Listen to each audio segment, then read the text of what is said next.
In a time of universal deceit, telling the truth is a revolutionary act. George Orwell. Yeah. This is Blood Politics. The only podcast where we don't talk about politics. We be about politics. And our mission statement is to empower, educate, and encourage everyone to speak out against fascism. Speak out against injustice and fight for freedom and equality for everyone. This is Blood Politics, and we ain't stopping till they put us in the grave. We ain't gonna be quiet, and we ain't gonna be scared, and we ain't gonna go along with the crowd. This is Blood Politics.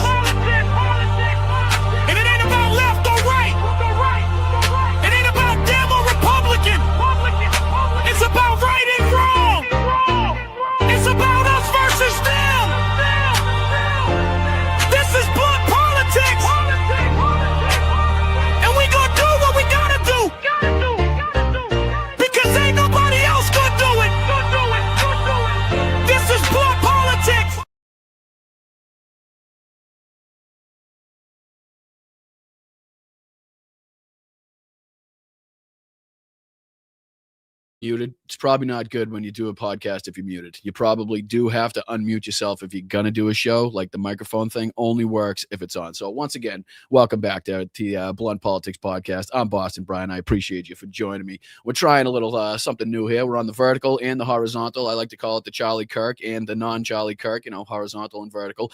You'll get that if you want to. But happy St. Patrick's Day, everybody. What's going on? Hope you got your green on. Raise them if you got them. Smoke them if you got them. Drink them if you got them. What do you say? Hit that like button on the way in. Thank you, guys. I appreciate you. Mods, as always, thank you for taking the time out to keep that chat a safe place. Thank you to the best chat on earth, which is the Blunt Politics community that we've built right here. I do appreciate you guys once again for being here. Make sure you hit that like button. Make sure you subscribe to the channel. We're trying to get to 20,000 subscribers. It's a slow roll. We're trying to get there before midterms. We'll see if we can do it. It's only with your help that we're going to be able to do it. But let's say hi to the chat first and foremost before we dive into a few things that we got to talk about today, as always. What's up, Yakov? What's up, William? What's up, Big Steph? Thank you to everybody on Facebook, Instagram, YouTube, Twitch, the whole 9 yards. Like I say, hit that button, whatever the respective button is on that platform, to make sure the old algorithm knows that we are live and they can steer some people towards the show. What do you say? What's going on? Slightly Mad Mom, how are you? I see you in there. What's up, Tina? What's going on, everybody? What's up, Tiff? As always. What's up, Rox? What's up, Kim? How are you? What's up, Eddie? Appreciate you guys. What's going on, Gamer? LM Blossom, I see you guys, and then make sure you hit the like button as always. All right, lots to talk about. I may have to dip out a few minutes early today. I do have, unfortunately, I know it's so sad that I have to go into the city today to see the Dropkick Murphys at the House of Blues. Let's fucking go. Can't wait to see Ken Casey. Good friend of the show, good friend. Met him up, got the opportunity to meet him in Ukraine, which was unbelievable, and obviously been staying in touch ever since. So, St. Patrick's Day, Dropkick Murphys, Boston, House of Blues. Does it get any better than that? I'm not sure. I actually tried to start a goal. I'm not sure if I did it the right way. Let's see if I can try to do this, right? No, I don't want to hear you. Hold on. Give me a second here because I'm a boomer, but let me see. I think there is a way where we can start a goal, but the goal was going to be if we could get 20 super chats, right, in the 2-hour show or as long as I'm on, then I'm going to try to get a special shout out to the Blunt Politics community, to the Bryantologists here, the Lobsters, in this fucking fabulous, amazing community that we've built here. I'm going to try. I can't guarantee, but I'm going to try my best to see if I can get like a special shout out or, a show of appreciation, something like that. I'm going to put my right hand up. It is a promise made to this chat right now that I will try to get that if we can get that goal going. I don't know if I set it up right. I don't even know if you can see it, but let's just say it's an imaginary goal and all colors are accepted. All right. I appreciate you. Again, it says, I don't know. It says it's up there. I can't see it. What do you know? Mods, tell me if I'm doing it right or wrong, because chances are I'm doing it wrong. All right. Ton to get into. Oh, Greg, thank you so much. And congratulations on being here 4 months. What do you say, brother? What do you say? Happy go, happy everything. Happy fucking Tuesday. Happy St. Patrick's Day. Happy shit show. I appreciate you guys as always, Greg. Thank you so much. Congratulations on 4 years. What's up, Tom? I see you Hamels in the house. What's happening? Tell Victoria I said hi. Tell Bowie I said what's up. All right, ton to dive into. Let's not waste any more time. We got some shit shows to talk about, and that's going to consist of like ICE being in Vermont, using similar tactics, very similar scenes that we saw in the Twin Cities now happening in Vermont. Israel launches a ground war in Lebanon. Iran continues its strikes in retaliation. Netanyahu controversies. We got to dip into the Netanyahu controversies. I mean, I thought we had kind of put that to bed, but the internet did its thing once again, and we'll be discussing it. I want to get your take on that. What's going on? Are they hiding anything? Is the guy still breathing? Is he not breathing? I don't know. The whole thing is just, it's almost too much at this point. We're also going to be looking at a couple clips here from Lawrence Wilkerson. I believe he was a colonel. He's absolutely no friend of ours, and, loves to talk about how it was Biden's fault for the Russian invasion of Ukraine, loves to say that it was Ukraine going after Russia that actually stoked the whole war. He's not a friend of ours, but is going after Donald Trump in pretty not like, he's not beating around the bush, let's say. He's calling out Trump in a pretty direct way as far as the incompetency seen here in the Iran war and kind of his, Trump's lack of having an off-ramp and whether or not he's going to be able to get out of this before it gets a lot worse. Which, again, we've all speculated on. We're also going to be talking about Trump and his Cuba rhetoric, his Cuba comments, which, again, I don't know if it's gets any more directly aligned with Hitler, gets any more directly aligned with all of the autocrats and the dictators of the past that just wanted to, again, take over the world. I mean, when he says he's going to have the honor of taking over Cuba, I mean, I want you to kind of recognize how insane that is for the United States president to be saying. We'll take a look at the clip a little later in the show. We'll be talking about, obviously, Joe Kent's resignation. Little too late for me to give him any praise, really. If he kind of had a soul, if he had a conscience, if he knew this was wrong. There was a lot of actions that happened before this that he could have, he could have beat feet. He could have resigned before this. But again, we'll be reading out Joe Kent's statements and seeing a little bit of the reaction from that as well. We got some clips from the I've Had It podcast. I think just kind of in their kind of their ones and twos, kind of their take on Trump's press conference and, the ridiculousness of it. And then we'll be talking about Piers Morgan had some woman on who is officially declaring MAGA dead. So I thought we'd jump into that and see if we could figure out if she's telling the truth, if she means it, if she's sounding like we are, because we've been calling out the whole MAGA civil war. We've been talking about how the right-wing commentators are, they're in a frenzy right now, going after themselves and not going after the Democrats and not fighting for the Republican Party like they used to going into a midterm election, going into a general election. Like you're used to having that right-wing commentary, like that base of people, espousing the same bullshit, spewing the same propaganda, saying the same things, going after Democrats, lying about Democratic policies, that type of thing. But no, they're calling out each other. They're trying to some are defending Trump, some are going after Trump. You know what I mean? Some have, clearly left the MAGA kind of base, as it were, already. Some have filtered to Nick Fuentes. Some have gone to Candace Owens. The whole thing is it's a shit show at this point, to continue the theme of the show today. But all right, let's dive into this first clip I wanted to talk about because I wanted to catch everybody up to speed on this. You're not really hearing too much about this on the old mainstream media. I know some have covered it to an extent, but definitely not getting the attention that, the Twin Cities and the ICE actions got there. So I want to make sure that we are continuously staying up on the actions of ICE all over the country, whether that be in Minneapolis, whether that be in California, whether that be in Vermont, wherever it may be. We need to make sure that we're calling these motherfuckers out and make sure that everybody knows exactly what they're up to. Because these scenes, again, as you'll see here, very reminiscent of what we saw and continue to see in Minneapolis, because that drawdown has not been seen to the number 0 as would like to have it seen around there. So let's just dive into this. This is just a quick New York Post clip here to kind of detailing and showing you the protesters. It says here details that protesters were harassing ICE and they were arrested for it during operation in Vermont here. But again, you guys can be the judge of that and whether or not these people were standing up for their community, doing the right thing, as we've been calling on the American citizenry to do for quite some time. So again, before we even get into this, a lot of respect for the people in Vermont. I think this is Burlington, if I'm not mistaken. I think it'll say here, so correct me if I'm wrong in that. But again, big ups to these people. A lot of respect to the people out here showing support for the community, standing in the way of ICE, making sure that they're not just able to pick and choose who they're going to rip out of their homes unconstitutionally and send away to some faraway prison camp in a nation that they're not from. So again, this is just a quick clip here from the New York Post about what's been taking place in Vermont with ICE. So let's take a look at this real quick. All of these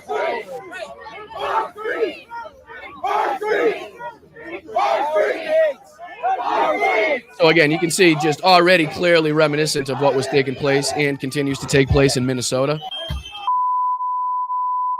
Looks like the whole goddamn community showed up. Looks like the whole goddamn community showed up. You can see there, again, trying to break into a house, and you got the whole community outside, making it about as difficult as possible for these mass thugs to get away with their operation here.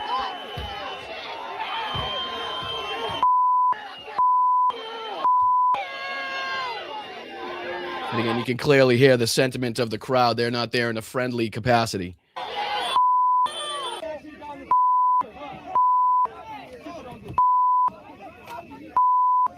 Yo, police!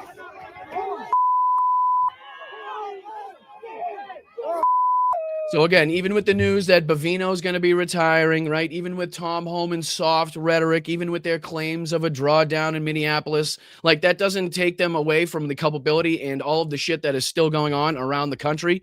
All of the people that they're still trying to, illegally round up, people that are going through the asylum process properly, that have shown up to every single meeting, that have signed every document, filled out every document they needed to fill out, and still somehow are getting rounded up. They're still somehow getting deported. This still continues to go on all over the country. It's surprising, I'm sure, to a lot of people to hear that it's taking place in Vermont. I'm sure a lot of people, rightly so, consider Vermont to be one of the whitest states in the country.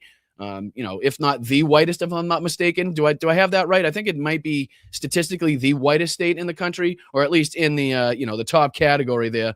But again, a lot of people are surprised to see this, but this is what's taken place over the last, I think, 4 or 5 days, if not more.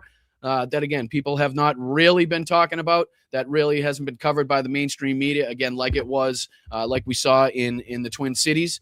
But again, this stuff continues to happen all over the country, and I need to make sure that, the country knows that this is going on, and it hasn't stopped. I know the coverage to a large extent has stopped. I know with the Iran war, a lot of people aren't talking about this, and this is kind of getting getting pushed to the side here. But, we need to make sure that we continuously talk about all of the issues that are now being faced by this country, not only with the wars that are going on, not only, with the economy and the threats to it, but also with the actions of DHS and ICE, even with Kristi Noem being gone, even with Greg Bavino being gone, and even with Tom Homan pretending to have this, new soft touch, to the public that he wants to portray when he gets in front of cameras now.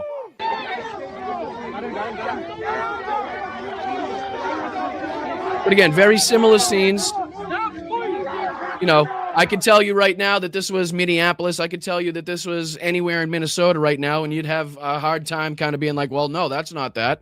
That's not where it is. You know what I mean? So when I tell you this is in Vermont, that's when a lot of people are like, oh shit, Vermont. Why Vermont?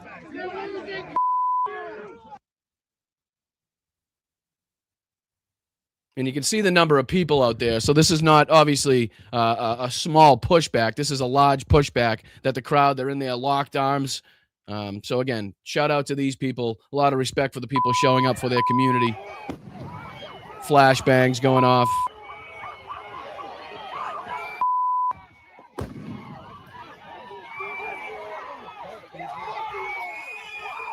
And again, the United States 2026.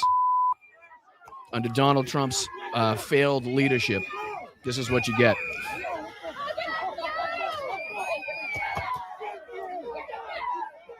I mean, it's crazy because you got people in front of the vehicle. You got these ICE officers or whoever they may be waving the vehicle on as if there aren't bodies and people laying in front of the vehicle right now. Just total carelessness, total lack of regard for the human life.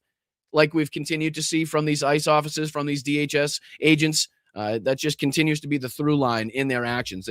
They're as brutal, they're as violent. They don't care about the law. They just want to make sure that they're, seen to be the boss, seen to be in control of the situation, which a lot of the times, as you can see, they're just not.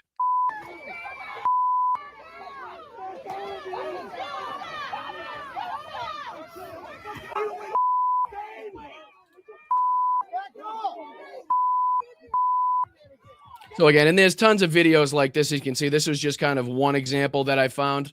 Let me see if I go back and show you guys this. So you can see Developing news suspect in South Burlington ICE operation remains at large. Protesters arrested. Protesters detained during ICE operation in South Burlington, Vermont. So again, there has been some coverage, but again, it's been kind of drowned out by the larger news, obviously, of the war taking place. The bases being bombed, the United States soldiers that have been lost. I mean, obviously, but again, we need to make sure that we're detailing this for the American people so that everybody understands that this is still going on. This isn't, by any means finished yet. I know Donald Trump, there's been reports to suggest that he's been kind of telling people to quit talking about mass deportations. It doesn't like the pushback that he's getting. He doesn't like the polling that he's seen as far as public sentiment in retaliation for what they're seeing on the street. So they're trying to keep it quiet. They want to keep this as quiet as possible. They don't want this to get the attention. They don't want it to get the news coverage that, again, everything that was in Minneapolis was getting, everything in the, Minnesota, in the greater Minnesota area was getting. So we want to make sure that we do our best to continue to highlight this and make sure that, again, everybody knows that this is still taking place, even in places where you wouldn't suspect it would be happening, like places like Vermont and stuff like that. So just to make sure that we're doing our part here, I want to make sure that that was brought to your attention. Make sure that we keep up on the mass Gestapo thugs that continue to raid our cities and streets, that are responsible already for the deaths of Americans in broad daylight on the streets of America in 2026, right? That's where we are right now. So that's continuing. I want to make sure that with all of the bullshit where you have to sift through all of the war news, everything that's taken place in Iran, all of the actions by Netanyahu, everything that the IDF has undertaken, everything that's taken place in Ukraine, all of the actions by Russia, all of what's taking place with the economy and gas prices. All of this, the SAVE Act, everything that we have to cover going into midterms today. People in Illinois should be getting out and voting for Kat Abigail. If you're out there, if you have the ability to, and you're in that district, if I'm not mistaken, is it Illinois' 9th congressional district? Correct me in the chat if I'm wrong on that one, please, so we make sure to get that right. But yes, I do believe today is the day for that, so make sure that everybody's getting involved in that. But there's just so much to cover that you can see how this would kind of, fall by the wayside and want to be swept underneath the rug by Tom Homan and the rest of these people. So, yeah, absolutely, Yakov, absolutely. We are definitely behind Kat 100%. Unfortunately, we weren't able to get her on the podcast. We tried a few times. I think I was sick one of the times, and then she was either arrested or doing her thing out in public and making sure that, she was standing up for the people in some of the other moments. So again, we do stand behind Kat. And today, if you're in Illinois, if you're in her district, make sure you get out there. Kat is the 9th. Okay, Cal, appreciate that. Thank you so much. I wanted to make sure that I have that correct. That's what I thought. So anybody out there, make sure you're voting for Kat. We do appreciate you. Tell them everybody at the Blunt Politics crew sent you to do so. We appreciate it. So, all right, let's dive on to this next story here, which is just kind of detail the ever-expanding nature of this war that Donald Trump and Israel have undertaken. And this is Preston Stewart detailing the ground war that Israel has now undertaken in Lebanon. We knew it was coming. We knew that boots on the ground was an inevitability in whatever theater that we were talking about, whether it be group boots on the ground in Iran or in other aspects of this where Israel was trying to affect either proxies or Iran themselves. So again, this is Preston Stewart. I'm just going to dive into a few minutes of this detailing what we suspected and, again, how this war continues to kind of get out of Donald Trump's control. We kind of get further led into a deeper conflict here by Israel in their decisions. But this is, again, Preston Stewart just kind of detailing the ground invasion, the ground war that Israel has launched, trying to detail and make sure that everybody is, again, recognizing just how, again, out of Donald Trump's hands this is. How you cannot put the toothpaste back in the tube. This is not something that even when Donald Trump decides to, if and when he decides to say, okay, we're done, even though he says it was over in 2 days, we've taken out all the targets, they have no Navy, they have no Air Force, they have no leadership, they have no nothing. Meanwhile, he's not ready to end this. He was asked specifically by, I believe, Peter Doocy, if you say that we have no targets to hit, if you say that their leadership to the extent that you wanted to see taken out has been taken out, you talk about their boats, you talk about their Navy, you talk about their Air Force, will you end the war this week? And Donald Trump says no. He just outright says no. He's just having too much fun, apparently killing innocent civilians, bombing girls' schools, destabilizing the region to a point that, again, probably is going to take years and years and years to restabilize. So, again, let's just dive into this real quick. Just a couple minutes of Preston Stewart's video. Shout out to Preston for the work that he does in making these videos and keeping us up to speed as well. So hit that like button. If not for me, for Preston. Again, happy St. Patrick's Day to everybody. Appreciate you joining me. Toast to you. I guess I'm starting off with a Canada Dry because I know it's going to be a long night, but cheers to you guys. Sláinte. All right, let's go. Dive into it. So Israel just kicked off ground operations against Hezbollah, with their defense minister saying they are going to turn southern Lebanon into a wasteland like Gaza.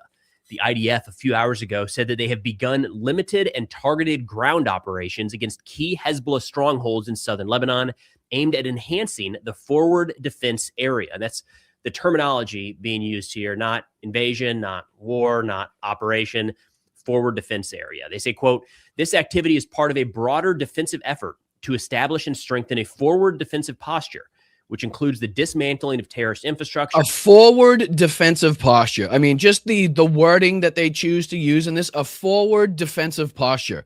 So again, another word for an offensive, I guess. How else do you kind of break that down? If you're trying to, again, do an incursion, as they like to call it, right?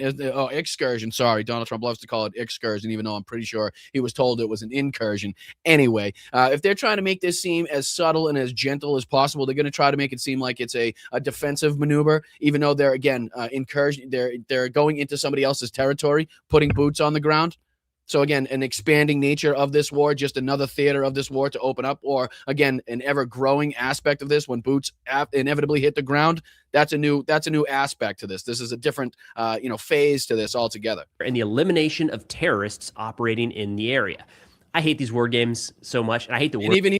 And I didn't even again, right hand to you guys. I did not watch even a single second of this before I decided to watch it with you guys. I figured he does a great job anyway, and it's exactly what it pertains to the show and what we're talking about. So again, even he kind of recognizes the word games, the word play involved there. And that's not me saying it. That's, again, somebody that I will rightly say has probably more knowledge, probably vastly more knowledge on this than I do. So again, just to show you that you're not watching the wrong show. You are getting good, getting good insight and intel and opinions from Blunt Politics here. We're doing it in the United States now too. Like, this is an invasion.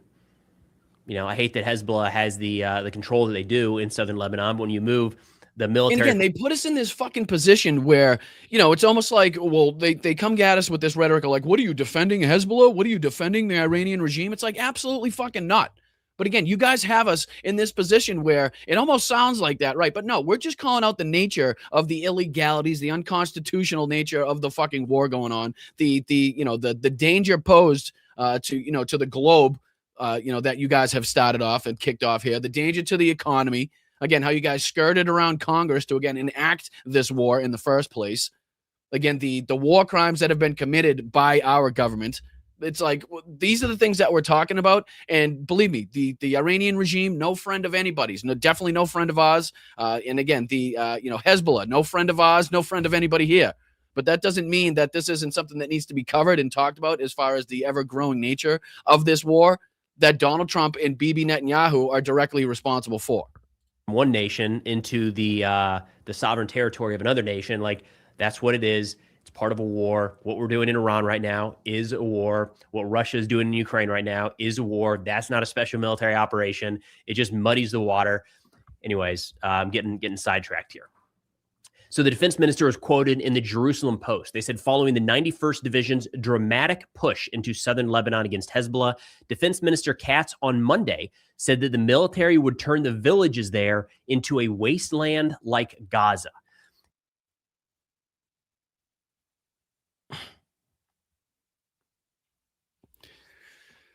Oh, and you can thank Donald Trump for fucking making that possible.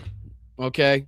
literally from the words of the leadership there, we're going to turn southern Lebanon into a wasteland like Gaza. Okay. So again, if you're curious what you're going to expect, what you're going to see from this, if they're doing just like this, standard military operation to make sure that they take out the leadership of Hezbollah and to make sure that they don't, kill any civilian in the area, even though about 1 million people in Lebanon have already been displaced to this point, and I'm sure that number is growing by the second, considering what we're looking at on the screen and the intent that is shown on the screen here. We're going to turn the southern Lebanon into a wasteland like Gaza, says Katz. So again, just to show you that this is now given tacit permission to the Israeli leadership, to the IDF, to take these actions. Like, this has now been a green light given by Donald Trump by saying yes to this whole fucking thing that he now cannot stop. He now does not have the ability, doesn't have the balls or the control over fucking Benjamin Netanyahu or Israel to make this shit stop. So again, if you thought that this was going to be over in a couple weeks, if you thought this was going to be, all of a sudden Donald Trump was going to pull us out and everything was going to go back to normal, think again. Because Israel's got totally different fucking goals in mind, and they have no alignment whatsoever with our interest here in the United States. Whatsoever. And every dollar should be stopped going to them fucking immediately. Absolutely. Especially when you have continued leadership talking just like this, where they're threatening another genocide, right? Threatening another fucking Gaza. We've seen the pictures of Gaza. We covered Gaza, extensively. The damage seen there, the death toll, the destruction, the war crimes. And now we're going to see that in southern Lebanon here.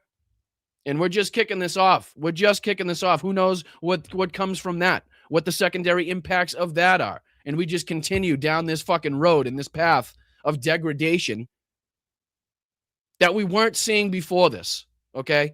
As fucked up, as unstable, right? As crazy as we think, the politics and religion and the wars going on in the Middle East were before this, this is fucking far and away worse and more destabilized and uncontrollable than anything that we were faced while the Ayatollah was still actively in negotiations with the United States. And that's just fucking fact. There's no other way to go about seeing that, okay?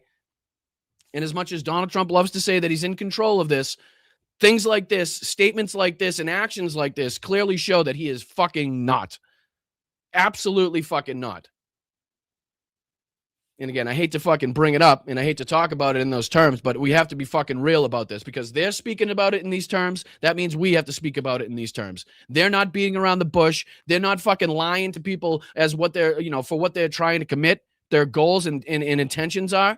So we have to take it for fucking face value, at face value for what they're saying. That's their intent, is to create another Gaza, another wasteland in southern Lebanon, and to keep it moving from there. The whole greater Israel, right?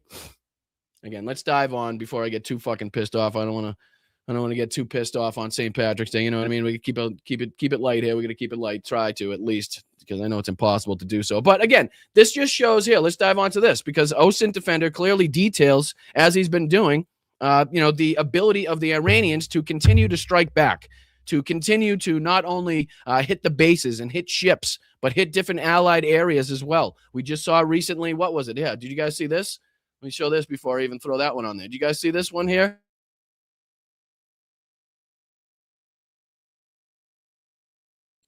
Why was that muted? Anyway, sorry that was muted. My apologies. But before I even throw that OSINT Defender clip on, did you guys see this where we actually have drones flying around U.S. bases? This is another Preston Stewart video, and we just have to dive into the 2 seconds of this. Listen to the first couple minutes of this. First couple seconds, I mean.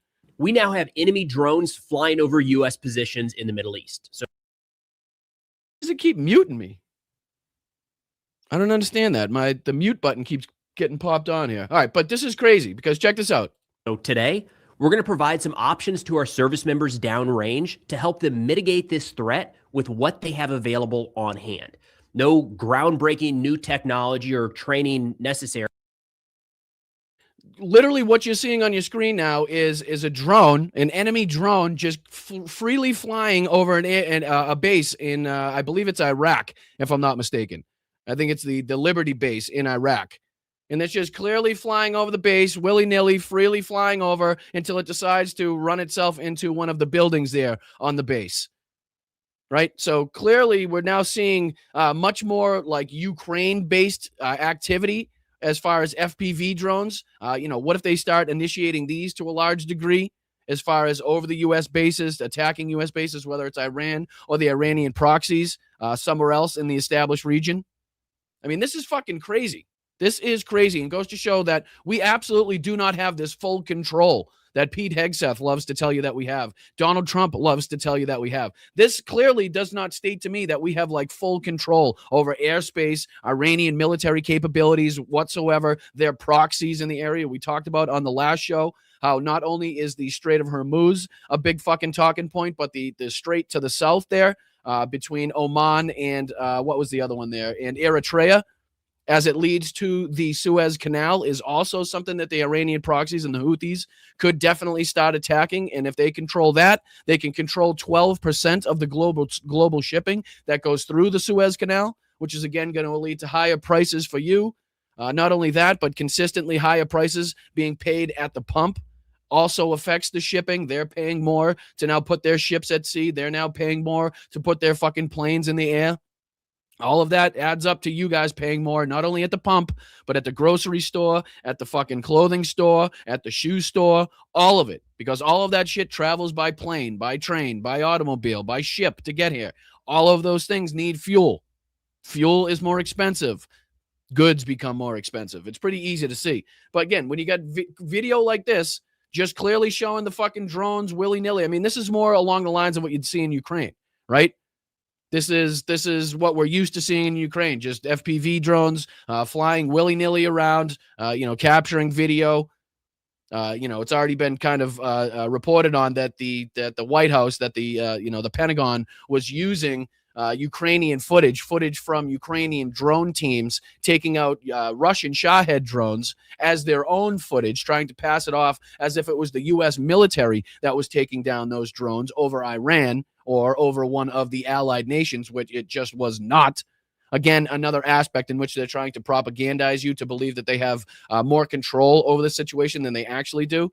But this clearly right here, this video showing FPV drones just flying over U.S. bases in the area. And again, whether or not they were put on alert, I think Preston kind of points out that it doesn't look like there's anybody, out and about on the base. So whether the base was evacuated, whether the base was kind of put on alert and everybody was inside is unknown, maybe known to us right now. I don't know if it was reported on yet. But again, this is not a good sign. This is not a sign to see that to show that you guys are in full control and that United States service members are no longer in danger. And again, this whole video, Preston's whole video here, is talking to U.S. troops about how they can protect themselves. Look at the title on the video. The threat is here: how U.S. troops can protect themselves today. So he basically is going on in this video to talk about how U.S. troops stationed on these bases can use just like whatever they have around them, like stuff that you would likely find on a U.S. base, to further protect themselves, whether it's, barriers, whether it's electronic warfare gear, whatever it may be, stuff that they have readily available to themselves, depending on the unit, depending on where you're stationed, of course. But this is now a YouTuber, no shade thrown here, a fantastic YouTuber with great military insight. I don't, right hand up, I don't know his background. Seems to me like he has a military background. I really haven't dug into it. But it just seems to me the way he talks, the way he speaks about things, his knowledge about these types of things, that he does have some sort of military background. But even he here, as a YouTuber, is having to come on social media to talk to the troops to be like, okay, I know the leadership doesn't have your back. I know you're not being properly defended. I know the interceptors are running low, which is something that we'll talk about. Israel continues to be fucking very wary of the amount of interceptors they have, as does the surrounding, regions. So again, that's another aspect of this. How long can they hold out? Seems like, the more that Iran continues to shoot missiles into Tel Aviv, into, other areas of Israel, they continue to have more success to penetrate the Iron Dome. Again, with the help of Russia, with the help of China, picking out targets, getting their intelligence and how they can get around these air defenses, utilizing that to the best degree. But this is crazy to me that we have, a YouTuber on here being like, hey, watch this video. If you're stationed in the Middle East, this is what you can do to further protect yourself from these FPV threats that seem to be a bigger and bigger threat by the day here.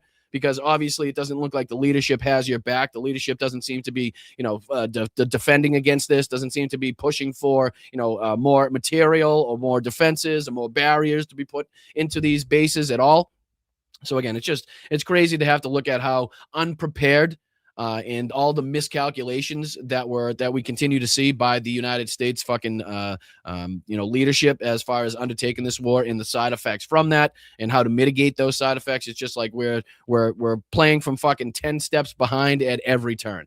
And again, the OSINT Defender, which I wanted to jump into, they do a great job of kind of detailing at least the ability that Iran still has, even though what you're hearing from Pete Hegseth, even though what you're hearing from Donald Trump is the complete opposite.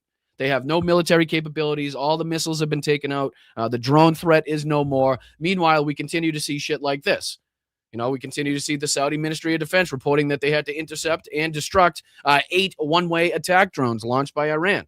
You know what I mean? Again, just detailing that they do still have the capabilities. They do still have the ability to affect some change here. So again, this goes on here to talk about how the Saudi Ministry of Defense, Iran has launched 56 drones overnight, estimated obviously, and continues to launch drones at Saudi Arabia's highly profitable Shaiba oil field in other areas of the country. Again, just detailing that they still do have military capabilities. They still do have the ability to shoot drones and missiles, as we'll continue to see here, just kind of flying up from some of the things that Trump has posted here, which is just absolutely friggin' crazy. He's been going on a roll here trying to defend Mark Levin, just basically everything and other than being a leader. But, he's just talking about everything other than that. And then we'll get into this little meeting that he had here, which is kind of stupid. I don't know if anybody saw that where he kind of revealed how'd this kind of fall over? Hold on. Sorry. My apologies. I don't know why that keeps happening. Stay. How's that? Is that good? That better? How's that? Sorry. I don't know. I think I may have kicked it under the table. My apologies. All right. But yeah, as we go on here to kind of detail Iran's abilities, that's kind of what this is made to do. We don't have to go through any of the Trump clips because I have that coming up anyway, as far as that's concerned. But here's another one. Explosions and air defense activity reported in the last few minutes over Bahrain and the United Arab Emirates. That was 19 hours ago, as reported here. We continue on. This goes to talk about, again, other aspects and dangers posed to our military service members. Apparently, there was a fire on the Gerald Ford USS aircraft carrier that they had to fight for over 30 hours. A small fire that started in the ship's main laundry area spread through ventilation to several other areas of the ship, including multiple berthings, with more than 600 sailors and other crew members having lost their beds in the fire and since been bunking down on floors and tables throughout the ship, officials tell the New York Times. Again, just some of the struggles faced there. Again, some of the dangers posed by just going to war in general. Doesn't necessarily have to be, by design, by the enemy taking you out. Like, there's also things and accidents that happen all the fucking time as far as warfare is concerned. Sorry, let me get in the middle of that one. But yeah, you can continue to see the aspects here. There's another one, a counter-rocket artillery mortar system, a CRAM, attempting to engage an Iranian one-way drone during attacks on the U.S. Embassy in Baghdad, Iraq. So again, specific targets that they're going after here. Check out this video.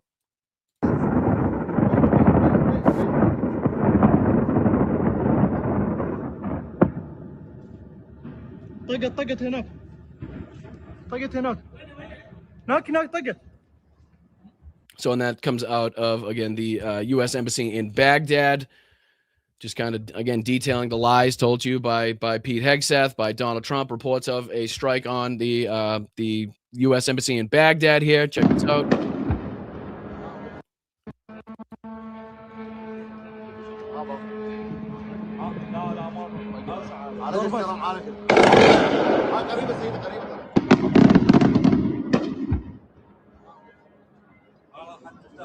معالجة وقعد ضربت. So again, you can clearly see the strike in the background. You can see the CRAM go up in the background right there. You can just catch a little bit of the CRAM going up over that guy's right shoulder, but inevitably you can't see a strike in the background. Just kind of detailing, again, not only the effectiveness, but again, their ability to continue to launch on these, on these targets. Successful interception of at least one Iranian Shahed 136 by an American counter-rocket, the CRAM that we talked about during tonight's attack on the embassy. Here's, again, a successful takedown. See if we can take that out. هاي راح تضرب الفندق، ضربت الفندق. هاي. Jesus. وقعت.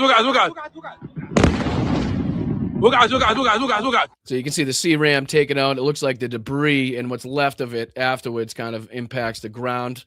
But again, we detail this just not to praise, obviously, but obviously just to kind of detail the lies that you're being told and how the events on the ground, the reality on the ground is nothing like what Donald Trump is telling you, nothing like what Pete Hegseth is trying to convey to you, nothing like what Benjamin Netanyahu would love you to believe is going on in these areas. Here's another one, I think, from the same strike on the embassy in Baghdad following reports of at least 2 drone impacts at the U.S. Embassy in Baghdad. Smoke can be seen rising from the embassy campus. Additional reports also indicate that the drones impacted despite the emplaced counter-rocket artillery and mortar systems' active efforts. At the time of writing, it seems that the attack may have been more substantial than the past strikes on the embassy since the start of the conflict. So again, just depicting not only did the C-Ram go up and try to take down these drones, but they were able to get through that. So let's see if we can take a look at this video here. I think it's only a quick 10-second video. So again, you can see smoke rising from the embassy. Not sure if that blur is something on the screen or if that's intentional. Again, not sure why they'd be kind of blurring the sight out if we know exactly what was hit. Here's more footage showing a drone attack on the U.S. Embassy in Baghdad today. An emplaced counter-rocket, as we talked about, the C-Ram system can be seen actively engaging air threats before yet another impact can be seen. So again, another one squirts through here, as we can see here in this video.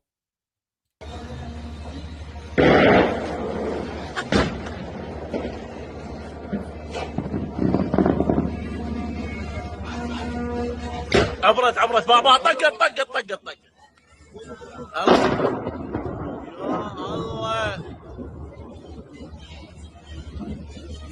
And again, as we talk about the capabilities being completely wiped out, as far as Donald Trump loves to have you tell, we just show this to detail that is not the case. Okay, not only is it not the case, but they seem to be having more effectiveness. They seem to be having, more capabilities of getting through the air defense systems, not only surrounding U.S. bases, not only surrounding the embassies, but also the ships, also inside of Israel as well. Some more footage coming out of the attack on the embassy in Baghdad. Footage shows an impact of an Iranian one-way drone attack right outside the U.S. Embassy in Baghdad. Let's see if we can take a look at this. صوت مسيرة يا شباب. يلا وين هي. You can hear the drone steadily getting closer. That's a fucking eerie noise. C-Ram goes up. Drone still coming in. Impact.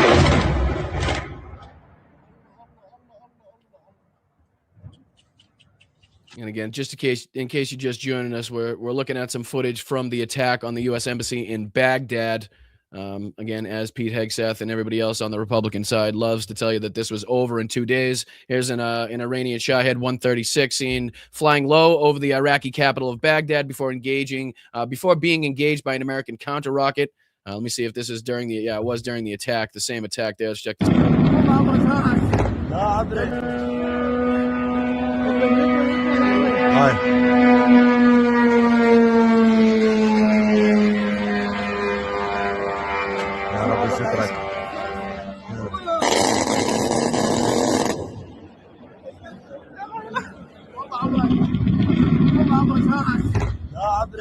So again, just another Shahed being engaged there by the C-Ram over the U.S. Embassy in Baghdad. Footage shows a near direct impact on the U.S. Embassy compound in Baghdad during tonight's Iranian drone attack against the capital of Iraq. Let's see if we can dive into that one.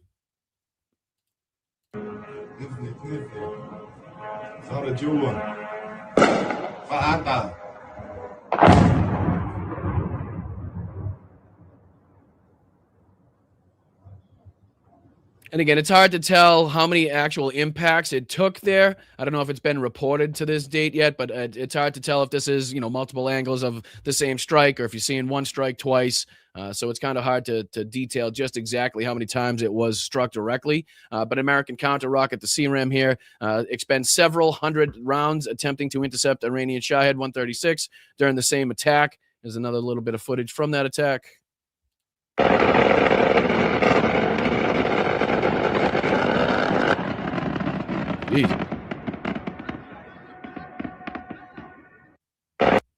Again, just unbelievable chaos by these assholes, unleashed by these assholes, I should say. Let's see here if we've missed anything else. This is authorities in the United Arab Emirates report they're responding to a fire at the Fujairah oil industrial zone following a drone attack tonight by Iran. Again, that was 17 hours ago. Multiple explosions heard over Dubai in the UAE. According to the Saudi Arabian Ministry of Defense, in the past 8 hours, they have tracked and intercepted 33 Iranian drones in the eastern region of the country. Again, detailing the capabilities that they still have under their control.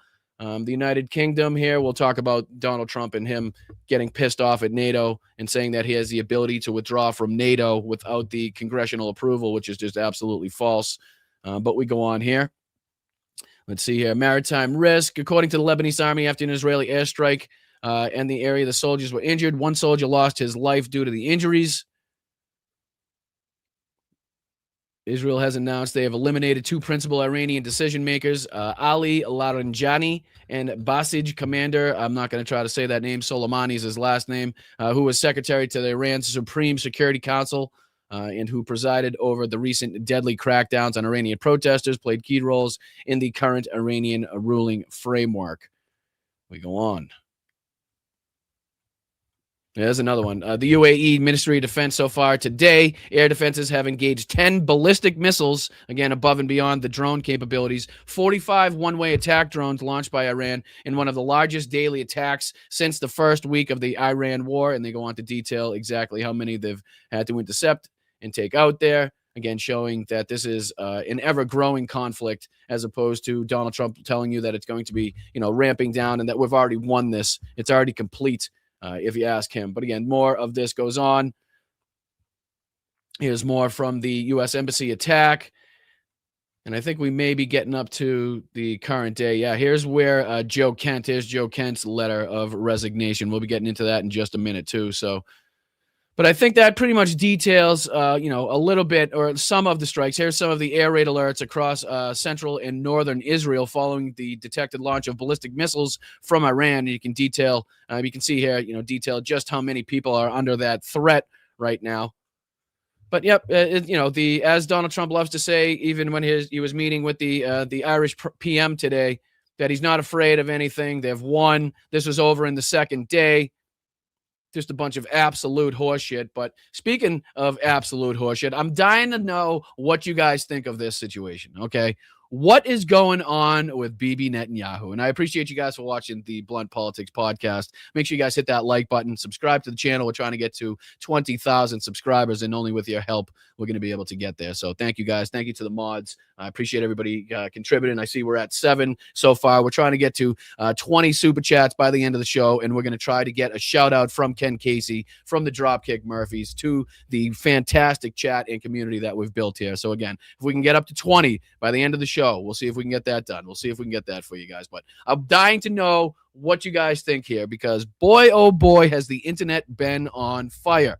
I know we talked about this the other day, as far as I believe it was the coffee shop video that he had put out. People have been speculating and pulling these videos apart, and for good reason. Because there are a lot of inconsistencies, a lot of things that don't make much sense. Why he'd be able to put these videos out but not attend his little, war cabinet meetings that he's known for being at. Somebody that loves being in front of the spotlight, somebody that loves being in front of the cameras, especially at a time where they're trying to talk about the Ayatollah's son as being underground, as being possibly dead, as being possibly disfigured, as Donald Trump loves to say. They want to present themselves as being strong alpha people out there in front of, the crowds and out there touring the bomb sites and not being underground. But again, this isn't kind of letting to any credibility. And I do believe that his Twitter put out another video this morning of Netanyahu detailing the death that we just talked about of some of the Iranian officials. Again, I'm sure the internet is going to have its way with that. So again, I'm not a detective. I'm not an inspector. I don't do the whole internet detective work very well as far as that stuff's concerned, and putting it through software and running it through AI. I just kind of wait till the professionals do their thing, and then we report on it. But again, people are definitely calling this out, and I can see why. Here's just one of the recent videos that was put out by Netanyahu. And again, if you look on his finger here, I'll even get out of the way. But look at his hand here. Look at his left hand. And we're just going to go back just a second here, right? Look at what's on his hand now. You can clearly see a wedding ring on this guy's fucking hand here. But again, as you move it forward, seems to just kind of disappear right in front of your face. Let me see if I can move it. There you go. It's already gone right there. So it's there. It's there. It's not there. It's there. It's not there. Okay, not on his finger right there. Nothing there. Absolutely nothing there. People have been talking about his hair. People have been talking about his skin, his nose, his teeth, the amount of fingers he's got, the amount of toes he's got, the amount of fucking testicles or non-testicles he's got. They've been talking about everything. People have been ripping these videos apart. And like I said, for good reason. None of it adds up. Why is he here? Why is he at these spots? Why is he not where he's supposed to be? Again, why is it kind of definitively said by a lot of people that have run this through some software that it is almost definitely AI that they were trying to use? Like, what the fuck is going on, right? I don't know. Like I said, it's tough to keep up to speed on all of this. But again, the internet's been on fire. Again, with the coffee shop video that he put out, the coffee not spilling, the pocket jumping over his hand. Again, the way that his skin looks, the whole fucking 9 yards. I know a lot of people have speculated that on the register it says 2024. There's a whole lot of these things going around out there, and people, trying to confirm or not confirm. It's gone both ways so far. But again, I don't know. Are they covering up for the fact that he may be injured? Are they covering up for the fact that he may be lying next to Charlie Kirk somewhere in hell? One can only hope, right? I only want to know because I got 2 bottles of champagne, as we were talking about last night in the Patreon Zoom. Shout out to the Patreon Zoomers. Appreciate you guys for joining me last night in the old hangout. Good to see you. But again, we talked about having 2 bottles of champagne ready to go, ready to rock and fucking roll. And I wanted the confirmation on when I can pop at least one of those bottles. Okay. I just want to know. But again, I'll show you here the one that they posted recently. I think, here's the one. Yeah, this is the last one that they posted, I want to say. Or did they post again? Here's one with Mike Huckabee that they just posted 2 hours ago. Crossing off names on the list is good. Doing it shoulder to shoulder with our American friends is better. Good to see Ambassador Mike Huckabee. So again, like I said, I'm not... he does look fucking... Jesus Christ. Like Tim Allen. He looks like Tim Allen as the fucking fake Santa in the Santa Claus, in like, what is that, Santa Claus 2 or 3, I forget now, but where they remake him into like a plastic Santa Claus, and he comes out with like the fake hair and obviously the fake skin and shit. Like, that's what these fucking videos remind me of. Like, the hair, the skin. He just looks like a fake Tim Allen Santa at this point. But again, this is the video that I was talking about, announcing the death of Ali Laranjani there. But I'm sure people are going to do their diligence, do their digging into what. And again, like I said, how many fingers he's got? 1, 2, 3, 4, 5. 1, 2. How many teeth he got? I don't know. He's got 2 ears. We'll figure it out at some point. I'm sure people are going to be speculating on when this was, who it was, what he said, and we'll be sure to report. But I want to know what you guys think. Have you been keeping up on this at all? Do you believe this cover-up going on? Do you believe something happened to him? Do you believe he's okay? What do you guys think? What do you guys think in the chat? Let me know. All right, let's dive on to this one because we continue to use different people that are not friend of the show in any aspect that we pretty much don't have any respect for. People like Marjorie Taylor Greene, people like Tucker Carlson, their rhetoric and their going against Donald Trump now is beneficial to our side, but we also have to make sure to recognize that these people are degenerate assholes and are directly responsible for the situation that we're in now, the position that we're in now, in the government that we have now.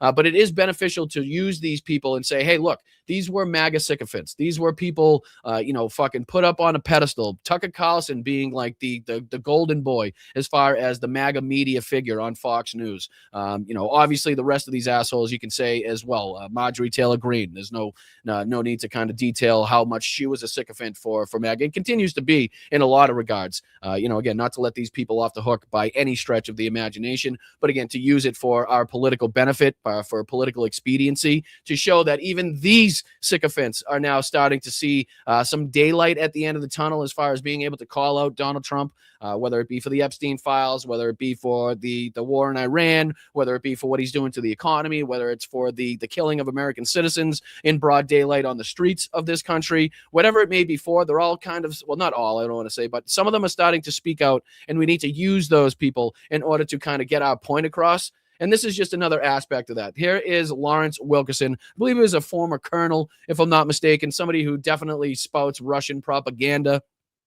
Definitely believes that it was Joe Biden's fault that Russia started the war in Ukraine. It was the United States' fault, and it was Ukraine's fault. For kind of getting on the territory, for going closer to the territorial borders of Russia. All the bullshit that we know.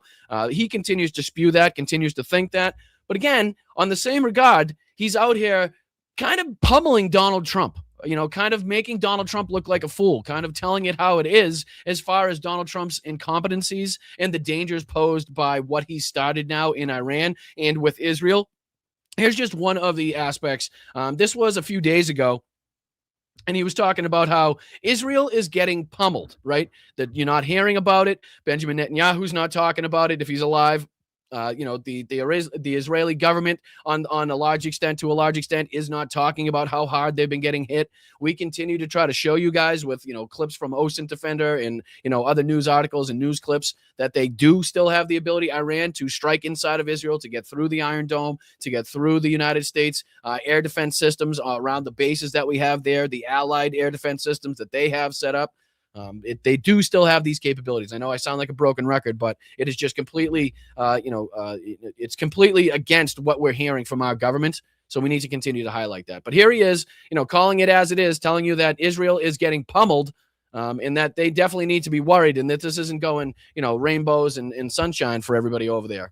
And in the latter stages of this 15-minute video, you could see that fewer and fewer air defense missiles were going up. And at the end of it, in the last 60 seconds, which is a long time, Judge, if you're under fire, there were no Israeli missiles going up.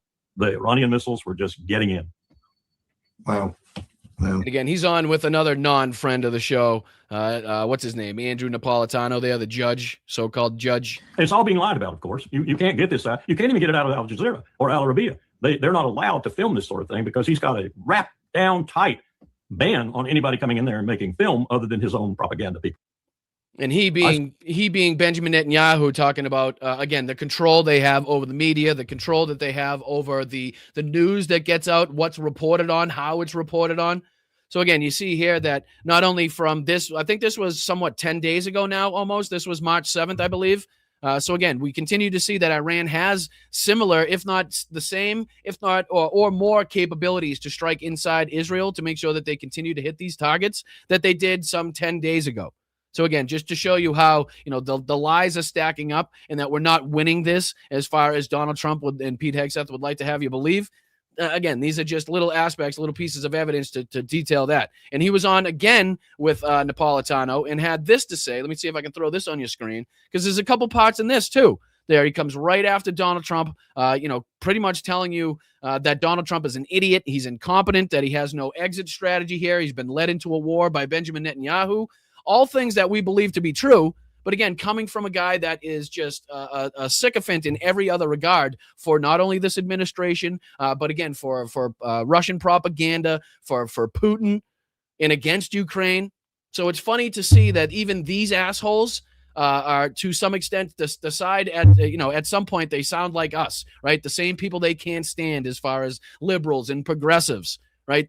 They somehow come to the same conclusion on some things, on some situations, on some aspects, and they can't help it because that is just what reality is telling us. That's just what's being shown on the ground right now, is that these fucking, these leaders, as far as Netanyahu and Trump, are absolutely incompetent.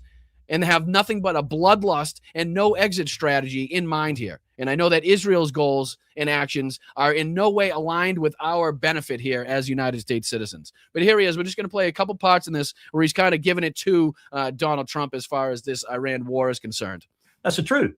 That's the truth. And I think Donald Trump, if by osmosis only, must be absorbing some of that. I think Bibi's trying to keep him in a close embrace, as close as he can keep him, because he knows if Trump does do the sensible thing and declare victory and stop, then Bibi's caught. He's left in a mess.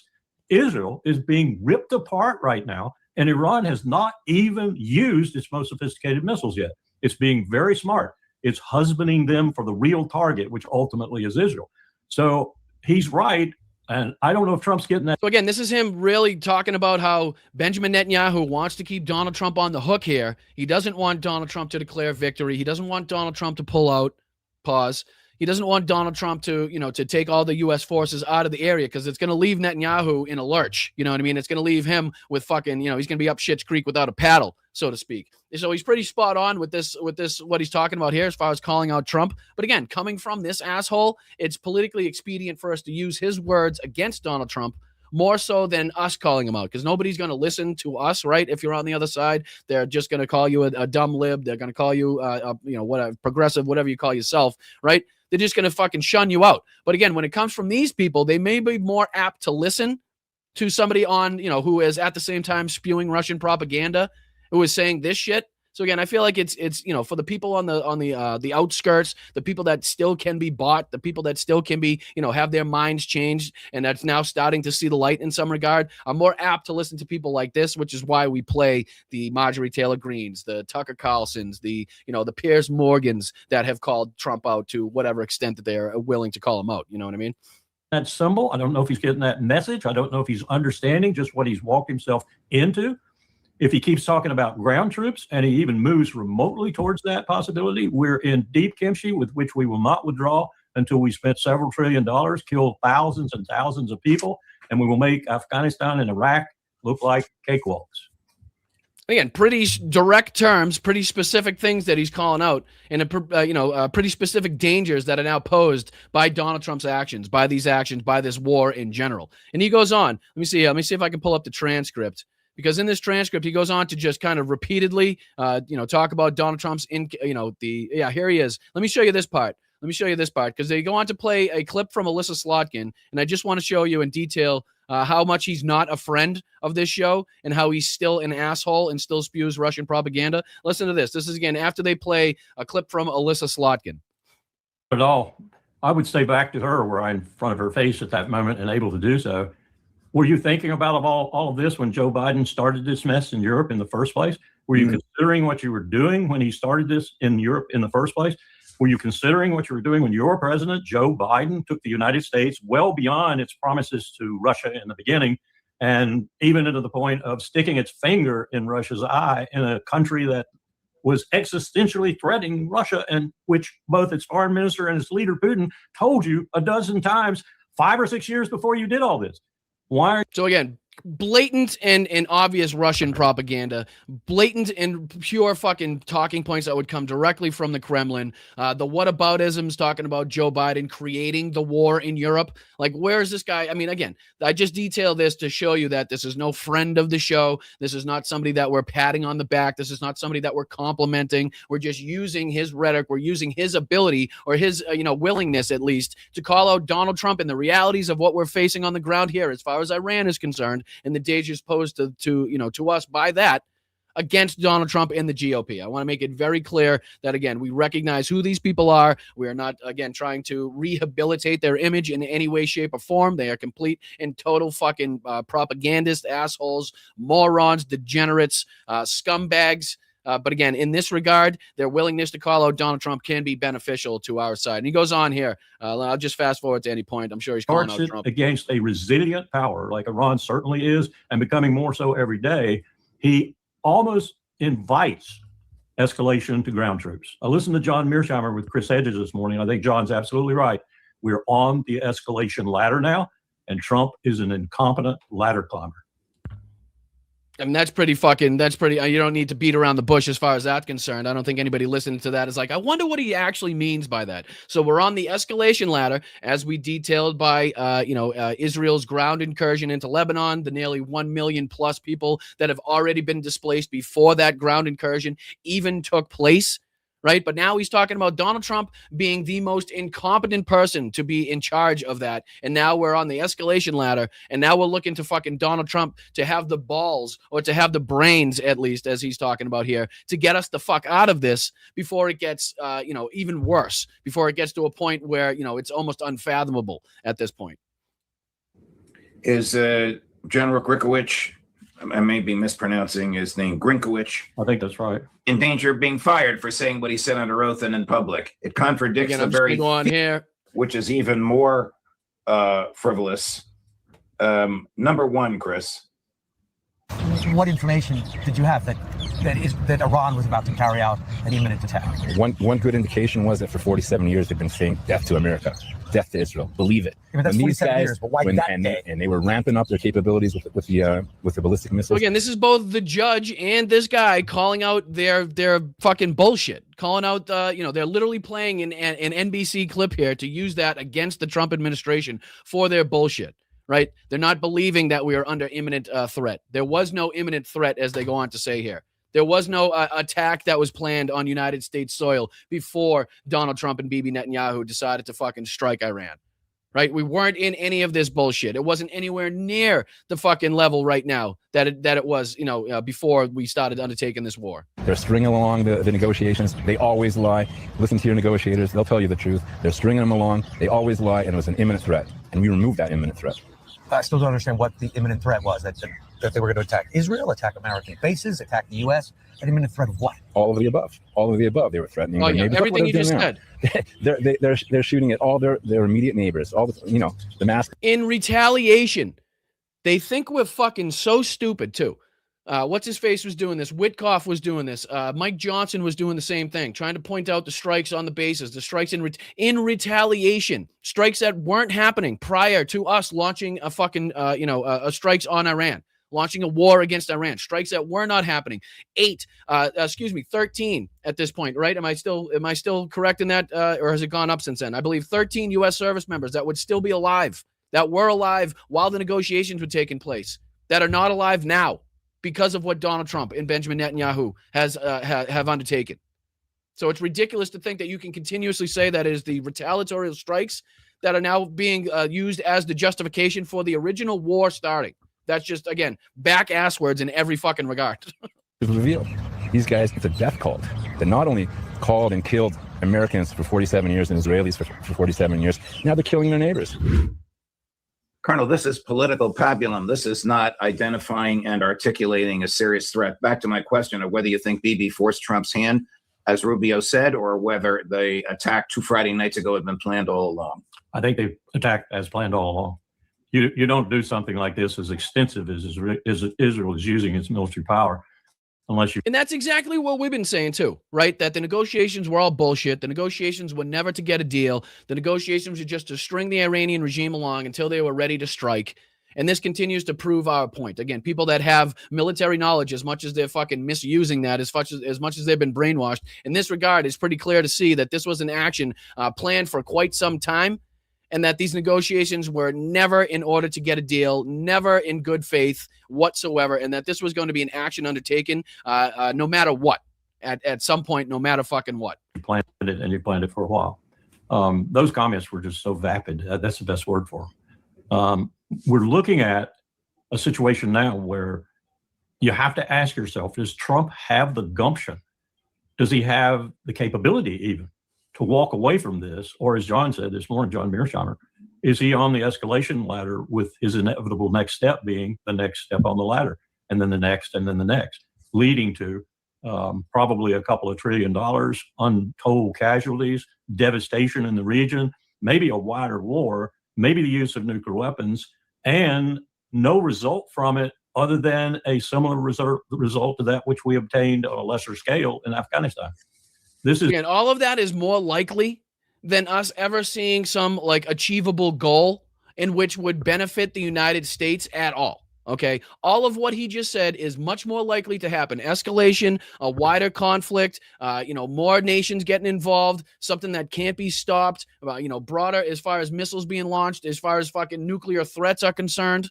All of that is much more likely than Donald Trump ever getting to us to a point where anything beneficial to the United States is taking place. Again, as we've been talking about, do you think if your fucking sister, if your wife, if your niece, your nephew, and your father were just murdered by the United States, you'd be willing to what? Hop to the negotiation table, skip into the negotiation table, ready to work with the United States, ready to say, yes, I am willing not to have nuclear weapons, nuclear capabilities?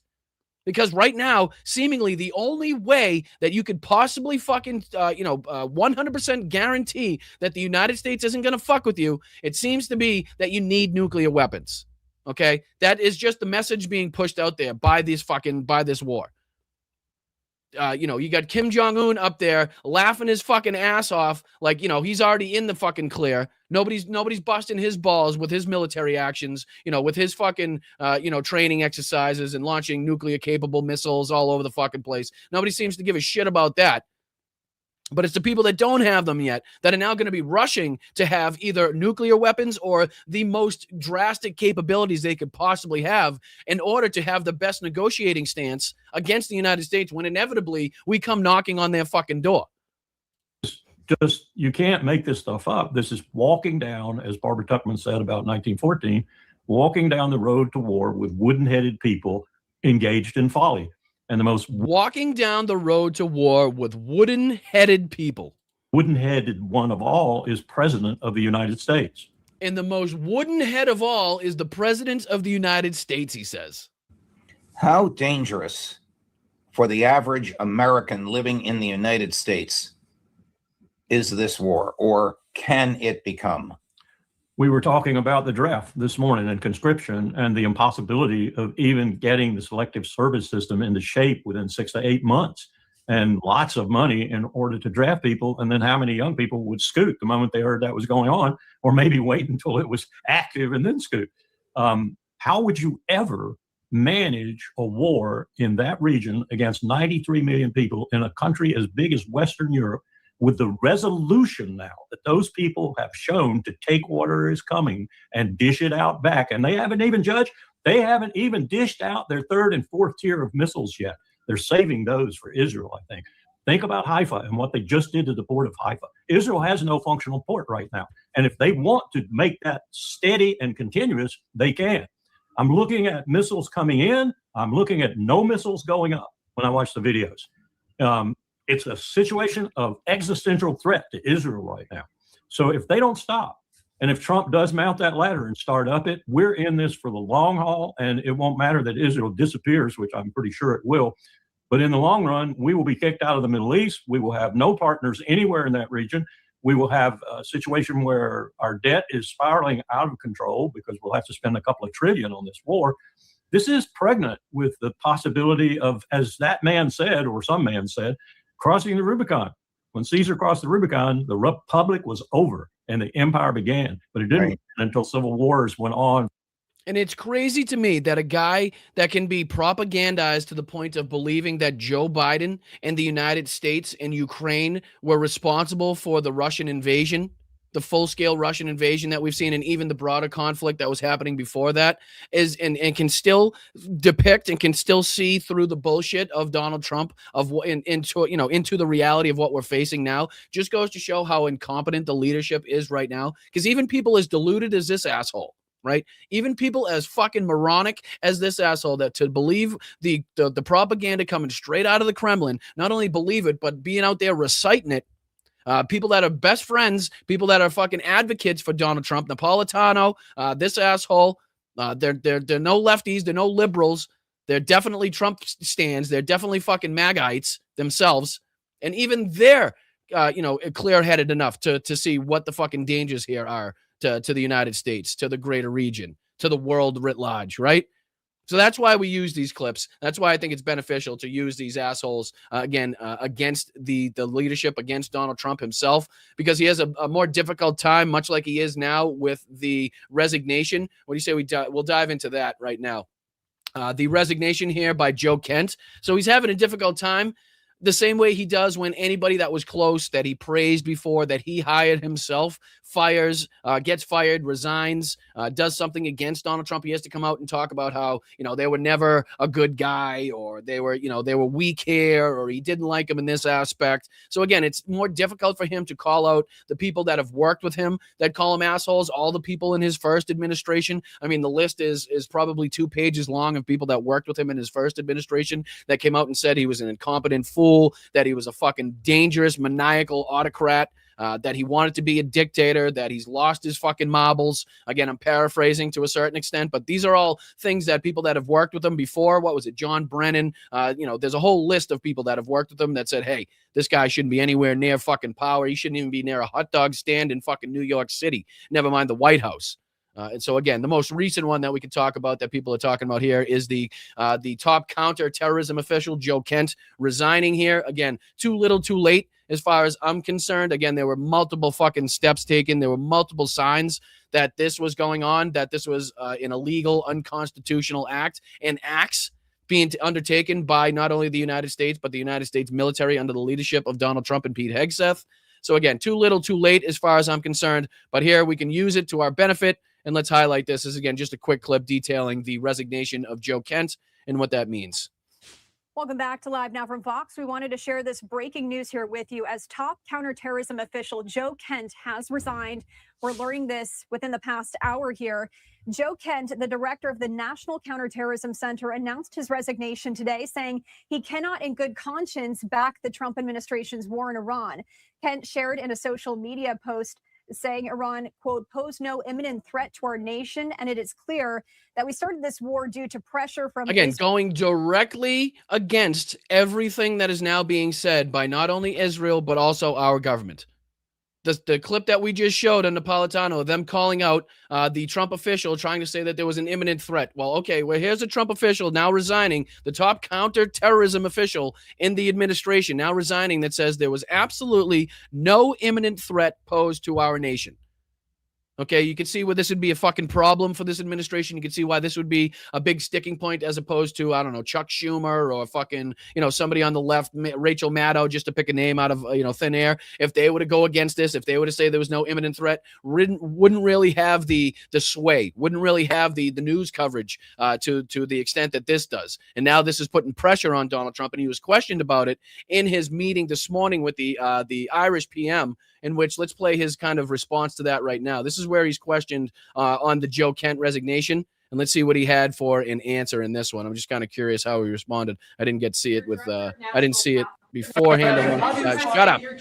Jesus Christ. Play when I tell you to play, for crying out loud. I didn't get to see it beforehand. I wanted to watch it with you guys is what I was trying to get out before I was so rudely interrupted by that reporter. All right, let's dive into it again. Here he is being questioned this morning about the resignation of Joe Kent. Mr. President, your director of national counterterrorism, Joe Kent, he just resigned today. He said he can't support your conflict with Iran. What's your reaction to that? And did you? Well, I read his statement. I always thought he was a nice guy, but I always thought he was weak on security, very weak on security. Yeah, see, so he's a nice guy, but weak on security. Either that, he was strong on security, but a very weak guy. It's always something that Donald Trump has to call out that, he knew was in the background, but again, he let him stick around. He let him hang around. He let him get hired in the first place, but always knew there was something bad about Joe Kent. He always tried to make it seem like he was one step ahead of these people resigning, in which he's definitely not, and he's definitely on the back foot here, where, again, an administration official coming out to say that there was no imminent threat is definitely not a good look for this president.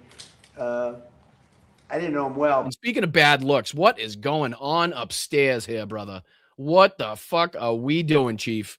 Why is all of a sudden your scalp looking as pink as a baby's arsehole when it was born? What is the deal? But I thought he seemed like a pretty nice guy.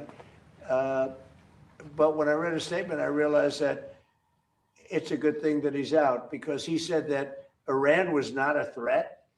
Iran was a threat. Every country realized what a threat Iran was. The question is whether or not they wanted to do something. You mean every country that's now, again, telling you to fuck off and basically giving you the middle finger as far as helping you in this regard, even though you don't need help. You need help, but you don't need help. We want everybody's help, but we don't need everybody's help. We don't necessarily care because we're the strongest military in the world, but it would be really nice if all the European nations and all the NATO allies decided to stand up and send their warships. But we don't need the warships. It's like you can't get the story straight. About it. And many people, many of the greatest military scholars are saying for years that presidents should have taken out Iran because they wanted a nuclear weapon. They were. But you already obliterated it. That was obliterated, right? Didn't you say just a few months ago that it was already taken care of? Nothing else to worry about here. Nothing to see here, folks. It's crazy how you're now using that as further justification for, again, getting us into this broader conflict. We didn't do the attack. Or if I'll go a step further, if I didn't terminate the Iran nuclear deal given to us, one of the worst deals ever made by Barack Hussein Obama. Remember when they sent Boeing 757s over there? Loaded. I mean, the one that made sure that we could fucking know exactly what was taking place with all of the uranium, with everything that was, taking place over there. We had people that were going to watch it. We had cameras in place. They had to do detailed reports. You're talking about that deal that you guys decided to terminate, and now we're in this position? With cash. So, again, that's him being questioned about the resignation. He tries to, again, obfuscate as much as he possibly can away from the fact that another administration official has come out and basically said that everything Donald Trump has said about this was an outright lie, and continues to be. So let's see if we can dive back into this real quick and see what else we can learn from this. Israel and its powerful American lobby. There was no immediate comment from the White House. We do have his full statement here that I wanted to share with you, and I am going to ask my producer to get up on the screen. There it is. It says, President Trump, after much reflection, I've decided to resign from my position as director of the National Counterterrorism Center effective today. I cannot in good conscience support the ongoing war in Iran. Iran posed no imminent threat to our nation, and it is clear that we started this war due to pressure from Israel and its powerful American lobby. I support the values and the foreign policies that you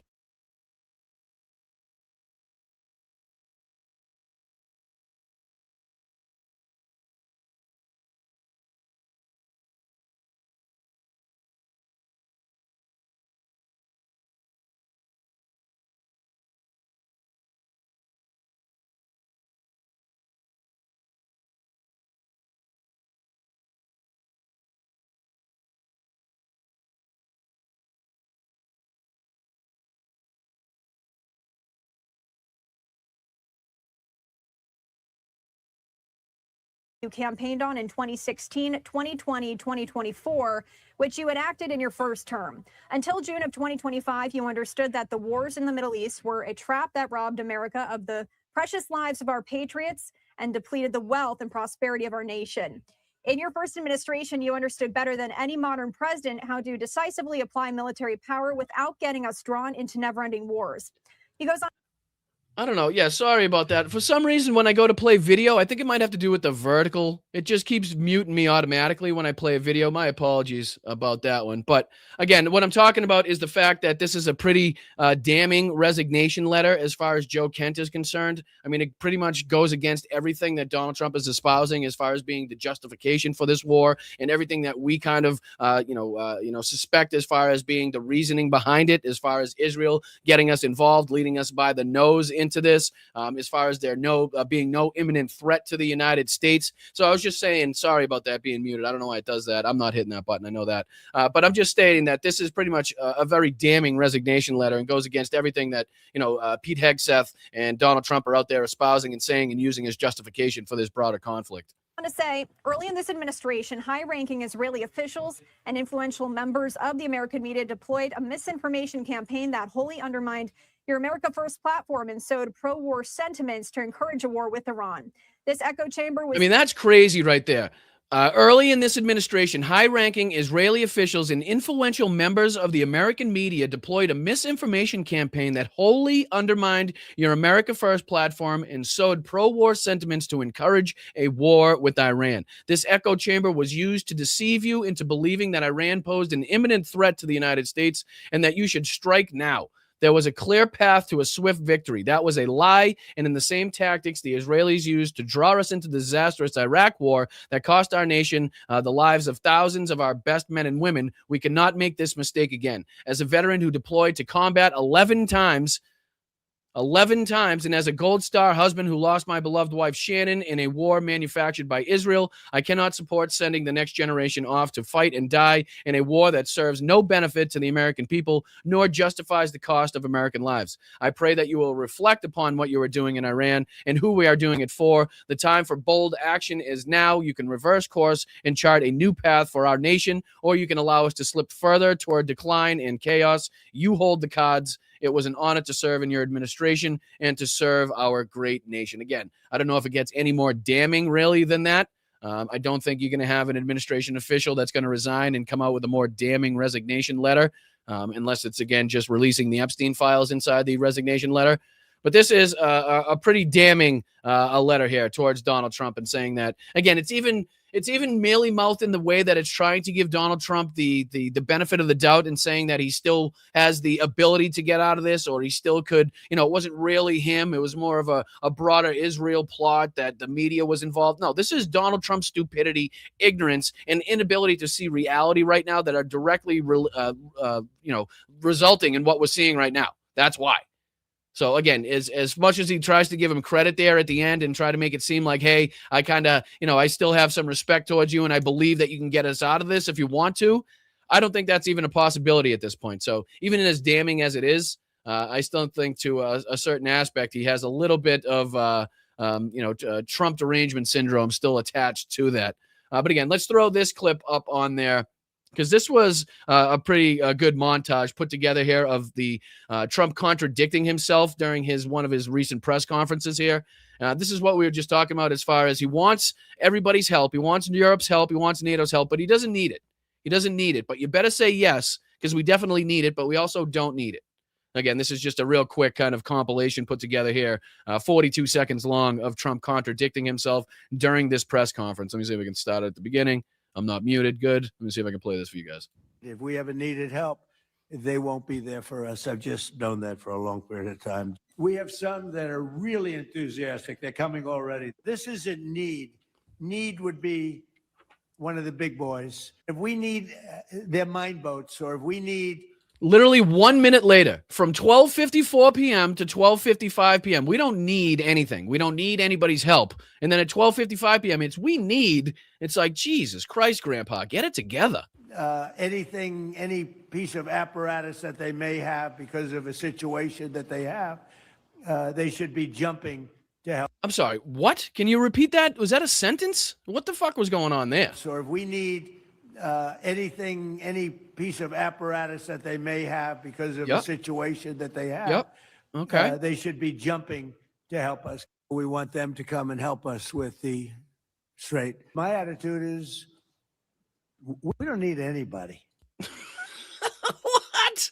Jesus Christ. It's like before medication and after medication, right? I don't understand. Like, how do you forget that you said you need everybody's help? And then you're going to go on about 25 minutes later and say, hey, we don't need anybody's help. And then you're going to expect people to jump at the opportunity to help and send their soldiers into a war zone for absolutely no reason that they could be told. Like, there's still no active justification in which any European fucking ally or any NATO ally would get involved in this. Again, they're more likely to try to strike a deal to just get their economy back going, to get the oil back flowing if they've been deprived of it so far. More than they're likely to send their warships and soldiers into harm's way on behalf of fucking you. We're the strongest nation in the world. We have the strongest military by far in the world. We don't need them. But again, we do need them. As much as he's pissed off that they're not sending their help because we need them, he's also saying that we don't need them. It's just, it continues to go on with dumb rhetoric and crazy rhetoric, because that brings me to this. And that brings me to this fucking clip, because I know people are talking about this. I know he's talked about Cuba. I know we've brought up before the plight of the Cuban people right now, as far as energy, as far as as far as fucking food, the whole 9 yards. They're really hurting and suffering, and Donald Trump loves to talk about it as far as like it being a good thing, them being kind of weak and unable to fight back, as he loves to say, so that when he's done with Iran, when he's done destabilizing the Middle East, he can go on to Cuba. But this is one of the more dictatorial, more maniacal, one of the more Hitler-esque things that Donald Trump has said in his time in public office. And again, probably barring the direct quotations of Mein Kampf, probably barring the direct quotations of any Hitler speech, this is probably the second most Hitler-esque thing I've ever seen him do, which is blatantly, as the president of the United States, saying that he's going to have the honor of taking over Cuba, of invading Cuba. Like, this is just now outright being said in the Oval Office by the president of the United States. And it's just fucking, I want you to get it through I want you to understand how crazy this is, right? And how not normal it is to hear somebody say this and talk about, again, taking over an entire sovereign nation, taking over, an entire country, murdering people, killing the civilians, knowing what happens during invasions.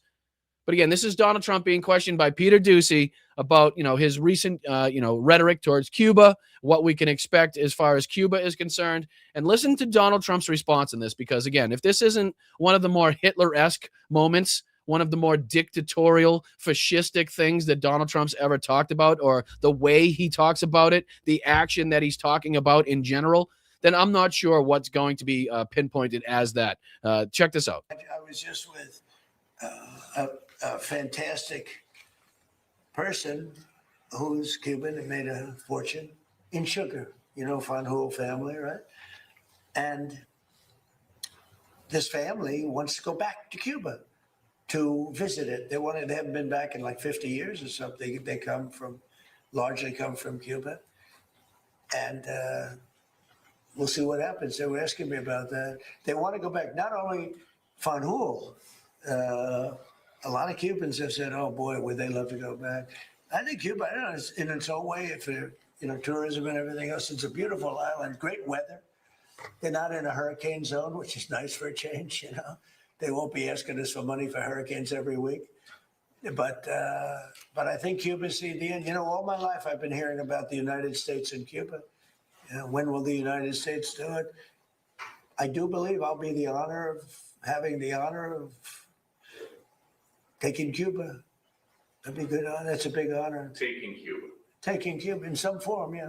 Taking Cuba. I mean, whether I free it, take it, I think I could do anything I want with it. You want to know the truth? They're a very weakened nation right now. They were for a long time. Very violent leaders. Castro was a very violent leader. His brother's a very violent leader. Extremely violent. So again, he starts this whole fucking monologue off by talking about a rich family that made money in sugar. What's he say? Sugar or something like that, that really wants to go back and visit Cuba as being the justification for, again, starving the people, cutting off the fuel, cutting off the energy, turning off the lights, talking about how they're going to be next on the list as far as invasions, land to be, overtaken by the United States and Donald Trump and his fucking, plot to take over the world, I guess, at this regard. I don't know. He's talked about more countries than any other fucking person that I can think in recent memory as far as taking them over, invading them, bombing them. I don't even know what else you could think of, but he's probably thinking of it behind the scenes to try to do it to a country. But this is fucking insanity, okay? This is outright insanity. That he's talking about this as like continuously bragging about how weak they are, how good a job that the United States has done at creating, their instability, at creating the weakness that are now faced by the Cubans there, that we're just going to overtake it. We're just going to invade it. We're just going to I'll have the honor of taking over Cuba. Like, do you understand what it entails? Like, do you understand what happens in that short sentence that he said, taking over Cuba, how many people will die, how much will change? The instability caused by that, the retaliation that's possible from something like that. I mean, it's out of control. It is fucking absolutely out of control at this point. This guy just has absolutely no reason, no fear, has faced no accountability whatsoever to make him kind of take a step back and to think about the fucking things that he's actually saying in front of a camera, in front of a microphone. I mean, this shit is crazy. Okay, I want you to know that this is crazy. This is no different than again Hitler saying he wants Czechoslovakia, he wants Poland, right? He wants Russia, he wants Belgium, he wants France, he wants he wants Britain, he wants. I mean, what is the difference? What is the difference here? That he has the military power to do so. He now has the military might. He thinks so. To do anything that he chooses, to take over any country that he chooses, to wield it, in a way that like his weapon, right? No different than when Hitler rebuilt the German military, when he finally had the numbers of armored vehicles and tanks and soldiers, and he finally had the plan in place to go take over and conquer Poland, to go take over and conquer Russia, to go take over and conquer France. Like, what is the difference? He just knew that he had the military power to do so. And if he acted swiftly, that the Allies weren't going to be able to do anything. I just don't understand how this differs from that situation. A guy that said, poisoning the blood of our people, that immigrants are poisoning the blood of our people, just like, Hitler said, right? When he calls them vermin, when he calls them rats, when he calls them disease-ridden parasites, like the Germans referred to the Jews in during World War II. Like, it's fucking, what is different again? What is different? I know everybody likes to say it was hyperbole and, oh, Jesus, Brian, you're making a big deal calling him Hitler. That's crazy. You can't compare him to that guy. Why not? He says the same fucking shit. He's responsible for God knows how many millions of deaths right now, adding on COVID, right? Adding on the fucking deaths of this war, adding on the deaths of fucking the American people because they can't get health care that they deserve. Right? Adding the deaths of, all the women that fucking lost their lives on the step of the fucking hospital because nobody would give them care in the red state. Like, all of these things, all of the fucking Venezuela strikes, all of these things now adding up to a death toll directly on the fucking, the blood's directly on the hands of Donald Trump. The U.S. servicemen and women that have lost their lives in the Iran war, the children that have lost their lives in this war, the civilians that have lost their lives in this war. The U.S. fucking citizens that were shot in broad daylight on the streets of America, blood on the hands of Donald Trump. What is fucking different? You guys tell me. If I'm being hyperbolic still, you guys let me know because I don't see it. I don't see it as being fucking hyperbolic. All right, we got how much time left? I'm cutting it close here. But we might be able to dive into a couple minutes of this, and then I don't know how much of the Piers Morgan we'll get into. But again, we might not have to jump into too much of that to kind of get the point from that one anyway. But this is Jen and Pumps from the I've Had It podcast, talking about Trump's blunders in his press conference. Haven't seen any of this. I'm just kind of curious their take on some of, again, the crazy things that Donald Trump has said in recent press conferences, the lies he's been telling about, the status of the Iran war, the status of the Iranian military, the capabilities of the Iranian military. Just curious what their thoughts are on this. So make sure you guys hit that like button, please. We're trying to get to 20,000 subscribers. I mean, how many do they got? They got 1.6 million subscribers, so they can shed a few, okay? I think a couple people that are now, subscribed over there. If you come subscribe over here, you can watch both at the same time. We're not on at the same times. I often cover their stuff, so we can intermingle here. So give me a couple of those 1.6 million. Just get us to 20,000. That's all I'm asking. Above and beyond that, we'll do it from here. All right. Thank you guys. Hit that like button, and we'll dive into this. Again, this is Trump blunders presser in White House, and that's probably all we'll get into as far as this video is concerned. All right, let's dive into it. Play. No, you don't want to play? How about from the beginning? That's good. All right, I've grown really tired of seeing videos of the president of the United States with dementia, face planning, rambling, pathologically lying. But he is the president of the United States. And it's important to keep some of the lies that he's telling in the news cycle and define them as lies. You guys, just to let you know, we're up to 17. We're up to 17 super chats on that goal of trying to get to 20 before the end of the show. If we get to 20 super chats before the end of the show, then I will do my damnedest to get you guys, a little shout out from Ken Casey, lead singer of the Dropkick Murphys, as I go check out the Dropkick Murphys tonight at the House of Blues, baby. I'll be dipping out in just a few minutes. But again, we got a few moments. We got some time up there. So let's see if we can get to that 20 mark so I can get you guys that goal, so we can make sure that we can celebrate together, get you guys the shout out that you guys deserve. All right, let's do it. And not sane wash them as corporate media does. Here he is in the Oval Office, and he's just mystified, absolutely mystified that Iran is striking back. Play the clip. Thank you. You were talking about Iran a couple times today and what they did after Epic Fury began. You said they hit Qatar, Saudi Arabia, UAE, Bahrain, Kuwait. Nobody expected that. We were shocked. Are you surprised that nobody briefed you ahead of time that might be their retaliation? Nobody, no. The greatest experts, nobody thought they were going to hit. They were, I wouldn't say friendly. He's literally admitting it. He's literally admitting it, dude, fam, what are we doing? What are we doing, fam? What are we doing, guys? He's quite literally admitting that they did not think that any retaliation would come from this. Is that what he's stating? Yeah. Is that what he thought? No experts at all thought that Iran would have the ability to retaliate, knowing the capabilities, the stockpile and the production of Shahed drones, knowing about their ballistic missile capabilities, knowing about the lies that you guys had eradicated, all like just oh, wowzers. What are we doing, folks? How the fuck did we get here? How the fuck did we get here? Literally a war in the Middle East undertaken without thinking there'd be retaliation.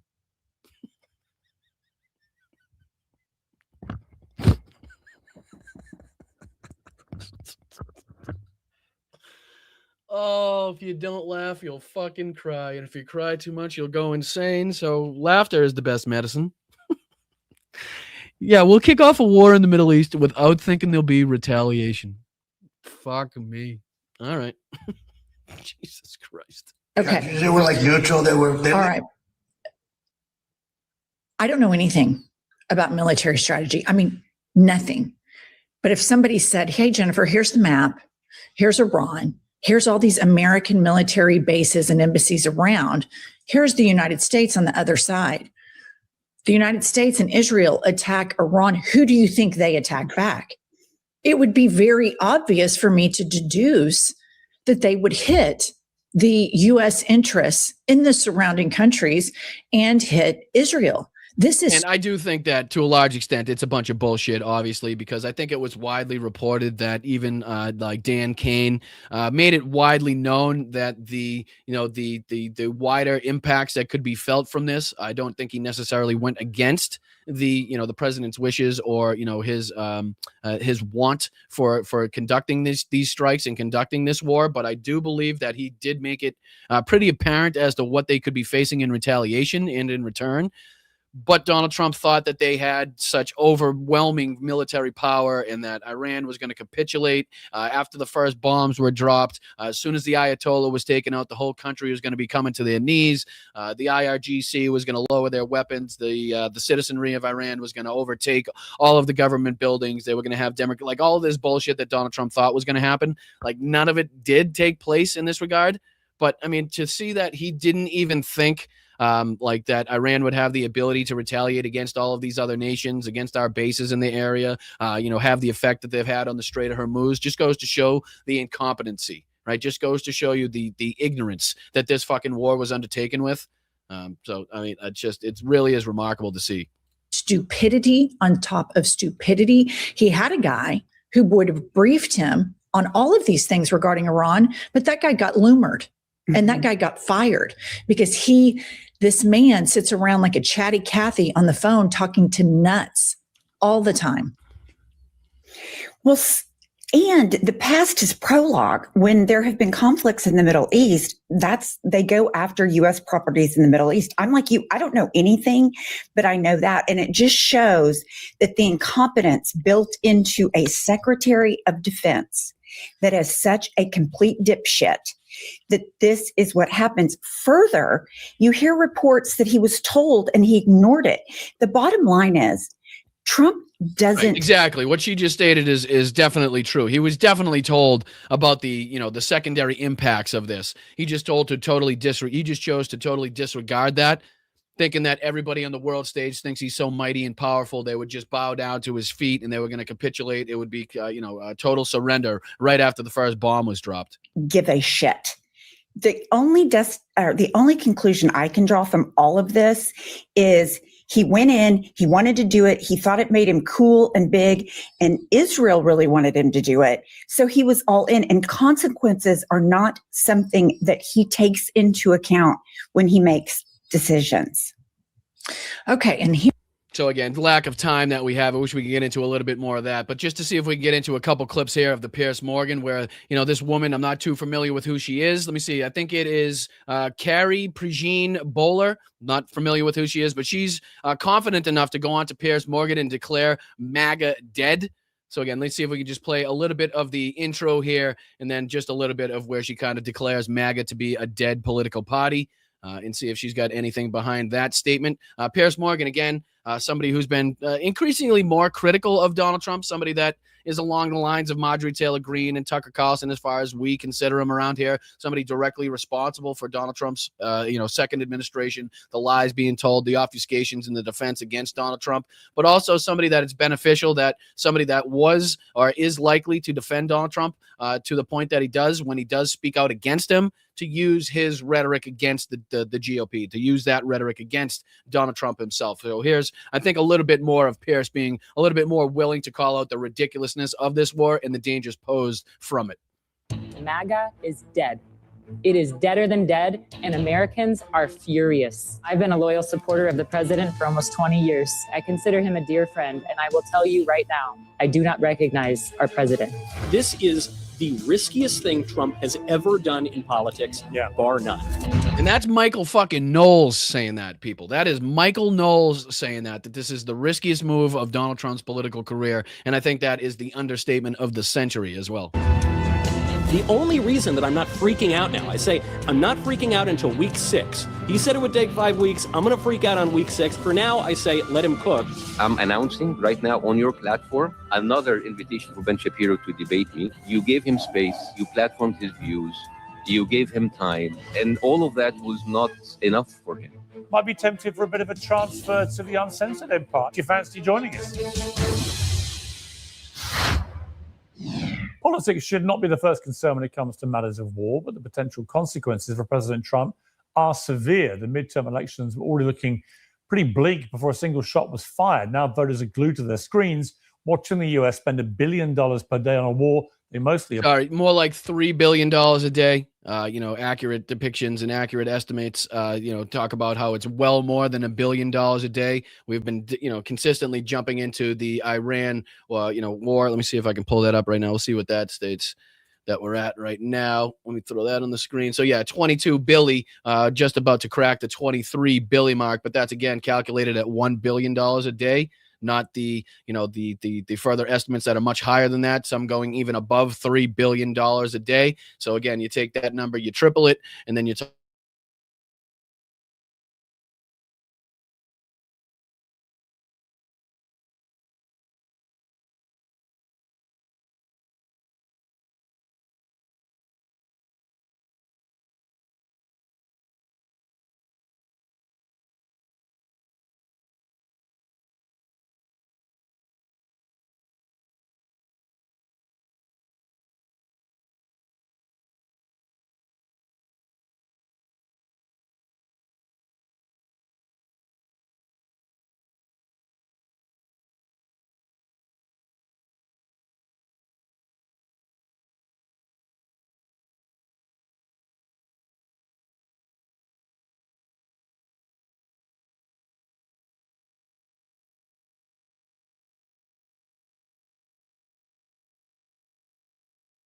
pose at a time instead of the economy is their foremost priority.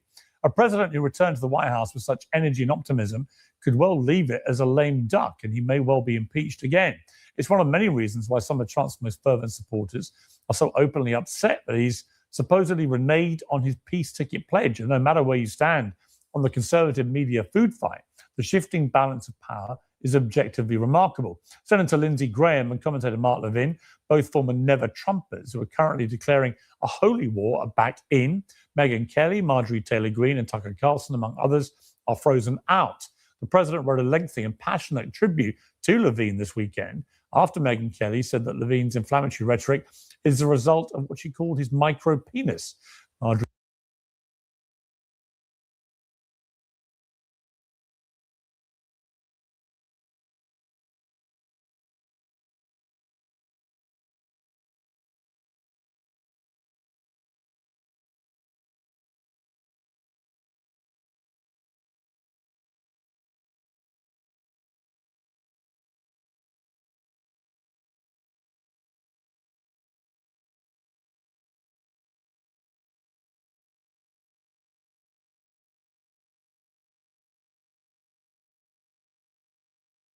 Taylor Greene has just responded by saying that MAGA has been destroyed by micro penis. Sorry. This fucking, I don't think I'm going to do the vertical anymore. I don't know why it just keeps fucking muting me. I have no idea why it keeps muting me, but it's funny to see that the people that are now coming out against each other, these MAGA fucking politicians, the MAGA commentators are now going as far as to call Mark Levin, Megyn Kelly called Mark Levin micro penis. Like that just goes to show you how they're not going against, they're not in lockstep like they used to be. They're not in lockstep going against the Democrats. They're not in lockstep going against Democratic politicians, Democratic policies. They're now talking about Mark Levin's micro penis. It's gotten to a point now, this MAGA civil war, where, it's almost comical at this point. Mark Levin and Tucker Carlson, who of course campaigned for Trump. Again, let me just go to the point here where she says that MAGA is a dead party, if I can find it here. Let me see here. Which I believe is being overrun by extremely hardline far-right characters like Smodrich and Ben-Gvir, who have a Let me see if I can already find much it, longer than he indicated it would. And there's no apparent easy off-ramp for him now. It's funny. I could hear my dad screaming at me, and I was like, what the fuck is he screaming at? He's trying to tell me I was muted like an idiot. And it's causing a lot of damage economically, politically. Militarily, America is superior. Are you guys familiar with this chick? You guys familiar with who this is? Yeah, I know. My apologies. I know. I was. Seems like you guys are familiar with her. I don't know. I'm not familiar. Area, but even there, they're sustaining losses. And there are many people, even in the most fervent MAGA part of his support, who say, look, this guy campaigned on no more involvement in foreign wars, particularly in the Middle East. What is he doing? Staking everything on the biggest war imaginable in the Middle East. Thank you so much for having me, Pierce. I've been a loyal supporter of the president for almost 20 years. This goes back to when I was 21 years old and I was Miss California at the Miss USA pageant. And I've known him. I consider him a dear friend. And I will tell you right now, I do not recognize our president. I think that we are an occupied nation. I think that a foreign country has occupied our government. And we are seeing now that this president of the United States of America is being influenced by a foreign government. And MAGA, let me tell you right now, MAGA is dead. It is deader than dead, and Americans are furious. We do not recognize President Donald J. Trump anymore. And again, we'll end on that one because I got to run off to the concert, guys. But again, just to show you and highlight these people. And again, I don't know who that woman is from a fucking piss hole in the snow. But by her own remarks, they're a good friend of Donald Trump, a longtime supporter of Donald Trump, an ally of Donald Trump. And now talking about how the MAGA party is dead, how we were led and we're directly being occupied by a foreign nation. That foreign nation being Israel, and that are now in direct control of our government, direct control of our military. And basically where they're fucking led to, to fight, whose fight they're led to fight and to begin with, which again, it is not the fight of the American people. It is not the fight of the United States citizenry. But again, I got to jump out of here. I do appreciate you guys. Let's get into thanking some people over on the Venmo side of things. Thank you, Tiff, for keeping me up to speed on the time. You guys are the best, and I do appreciate you for all of your support. Let me see if I can get over here on Venmo and say thank you to anybody that may have contributed today. We like to highlight, again, if you guys are just joining us, if you're new to the show, if you send in a super chat. Oh, it looks like we got to our goal, too. Looks like we hit our goal. Let's fucking go. Let's fucking go. I appreciate it. Let's start on YouTube. Let's start on the Venmo side of things and say thank you to everybody. I appreciate you. Let's see here. I'll go over to old Transy Actions. Thank you, James, first and foremost on Venmo today. Dropkick Murphys with a ticket and a little, rock on. Appreciate that, James. Thank you so much. Hope you have a great day. Let's see here. Laurie, thank you so much to Laurie for your contribution on Venmo. A couple beers being bought at the Dropkick Murphy show tonight. I appreciate that. Thank you so much. Thank you to William on Venmo as well. William says, happy St. Patrick's Day. We need more voices like you. No, we need more people like you, Will. We need more people to step up and to support shows like this. Again, I'm just a guy with a camera and a microphone. It's people like you that are making the contributions to these shows that are really stepping up. You guys are the resistance itself. And again, I'm just part of the movement. So again, I appreciate you guys with all my heart. You guys put in the work. You guys put in all of the stuff necessary to keep these shows going and to make sure that people can hear these voices. So again, it's all on you guys. Thank you, Nancy, as well, for everything that you do. She says, happy St. Patrick's Day. Have one on me. I certainly will, Nance. Thank you so very much for everything that you do. Very much appreciate that. And let's hop over to YouTube side of things and thank everybody here on the YouTube side of things. Thank you so much, Greg. First off today, thank you so much for the 4-month contribution there. Swing that fact bat. Appreciate that so much. I sure will. Thank you, Kimberly, as well, for the $2 contribution. Shout out to you, Kimberly, here for the MAGA implosion, right? And again, as we've detailed in a few different ways today, there are more and more people, more and more of these assholes, the people that are so dumb and so like ignorant and have been propagandized and have bought into all this bullshit. Even they are in more like they have more clear sight into what's happening right now than the leadership of this country. Like even these degenerates that we showed on the fucking show today, they have a clear depiction of what's going on, even with everything else they continue to espouse and believe and love than Donald Trump, Pete Hegseth, and our leadership has right now. It's dangerous. It's crazy. But again, we continue to highlight that on the show. Thank you, Kimberly. Thank you, Stephanie, here for 11 months. Let's fucking go. Happy St. Patrick's to you. Appreciate that. Hope you have a wonderful day. Thank you, Greg, again. What about Micropene Levine? Yeah, I didn't see that earlier. We got into that finally. We finally got into it. Thank you, Greg, for that 22 months contribution. Thank you, B. What's going on, Bri? First time, not last time. Love me a Brian that spells it my way, right? Who does it with a Y, dude? Who does it with a Y? Just, who does it? I'm kidding. I appreciate that, Brian. Thank you so much for your contribution. Hope you're having a wonderful day. Happy St. Patrick's Day to you, brother. Thank you, Elizabeth, for 18 months. Let's go. Voter suppression in Texas is off the chain, right? And that continues to fit in with their ploy, their plot to kind of take the elections or affect some change on the elections, the midterms. So we need to continue to take a look at that as well. Thank you, Elizabeth, for bringing that to our attention. Thank you, SFD.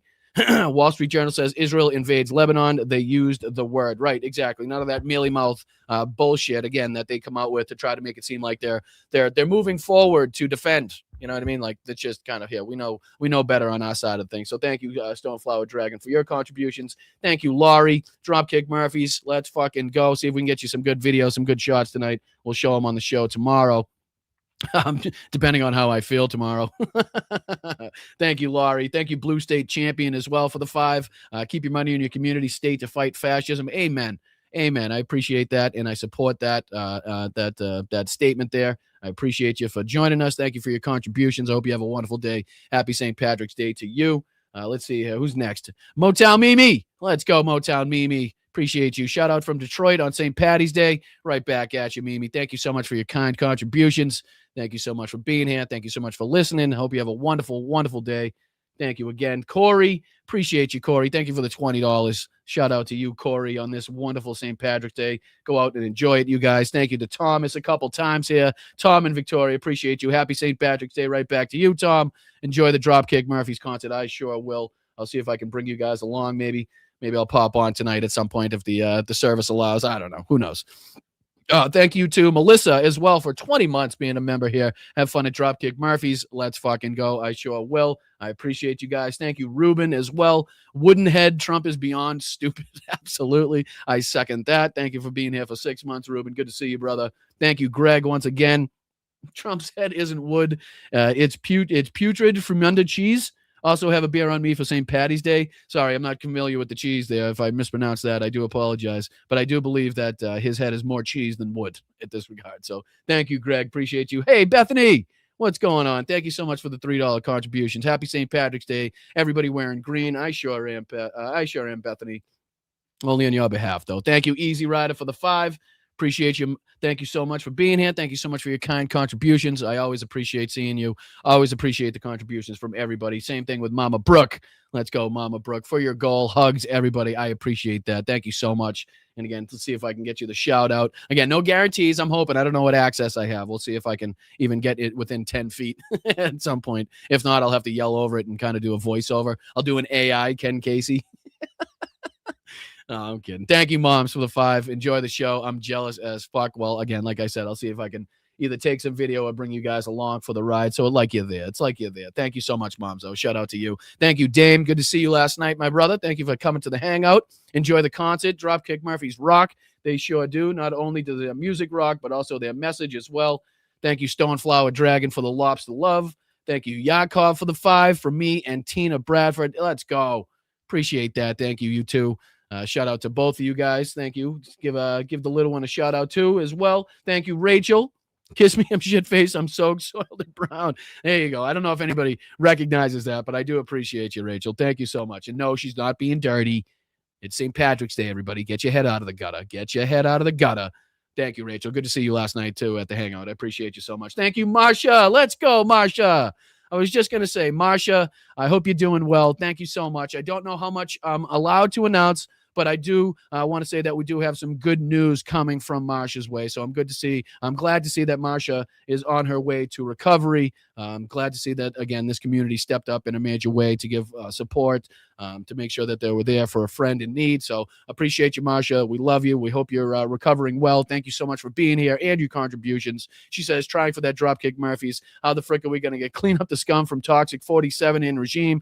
Kind of fearful of the answer. Love community and Boston. Brian, right back at you, Marsha, from everybody here at the Blunt Politics crew. Thank you, Linda. Keep up the good and important work. I sure will, Linda. Thank you so much. Thank you, Kristen, for everything that you do, for being a member for 23 months. Happy St. Patty's Day. Deviant Dawn is all up in the Epstein files. Love you all from Canada. Right back at you from down here in the States. And thank you so much for your contributions. And thank you, JD, rounding it out today. Still better production than the Newsmax. Yeah, sorry about that. I got to figure out, maybe there's a button I could push where it doesn't automatically mute me when the video goes on. Again, today was the first time of us kind of trying that vertical live as well. So some stuff to figure out, some bugs to work out. So I appreciate you guys sticking with me through the mutes. I do apologize. Hasn't happened in a while. I got to say, I haven't muted myself in a little bit. I know I've not played the right clip a few times, but come on, give me some goddamn credit. I am progressing, which is exactly why you guys should hit that subscribe button so you guys can be here for both shows that we have tomorrow. We got a show at 1 p.m. here on the East Coast, and then we got a show at 8:30 tomorrow on the East Coast as well. So make sure you guys subscribe to the channel. Make sure you guys sign up for a YouTube membership or check out the Patreon at patreon.com. Or, again, just send a Venmo. $1 or $2 is all I ask for. We don't hide anything behind a paywall. There is no charge for the Substack. We have no sponsors. We have no backers. We have no corporate fucking people telling us what to say, what we can say, and what we can't say. We try to do this the correct way, which is just based on the financial contributions of the channel members, of the audience itself. And again, if you guys find some value in this, if you find some information or education or, just a place to kill some time, then please think about reaching out and giving $1 or $2. Nothing more than that. I know it's a tough financial situation right now for everybody. It's an unstable situation. We don't know where this is going to head. So again, I am totally understanding of you guys not being able to. If you cannot contribute, then just like, share, subscribe. All the free stuff goes a long way in helping the old algorithm show that you guys like watching, and you're it's interactive, that you guys are engaged. So all right, I'll see you guys tomorrow. I got to get out of here. I got to get dressed and head to the city, head to the House of Blues to go rock out with the Dropkick Murphys. I will see you guys tomorrow for the show. Thank you to the mods. Thank you to everybody. Thank you to the best chat on the whole fucking social media space, which is right here. The Blunt Politics crew, the Lobsters, the Bryantologists, you motherfuckers here. I love you. All right, I'm out of here. I appreciate you guys.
named the Undisputed. When did this come out? It's a new form of vicious violation to our country. This guy's been drunk all day. Brian, you're drunk. You're drunk. Oh, get those lights off! Off! Turn them off. They're too bright. Turn them off.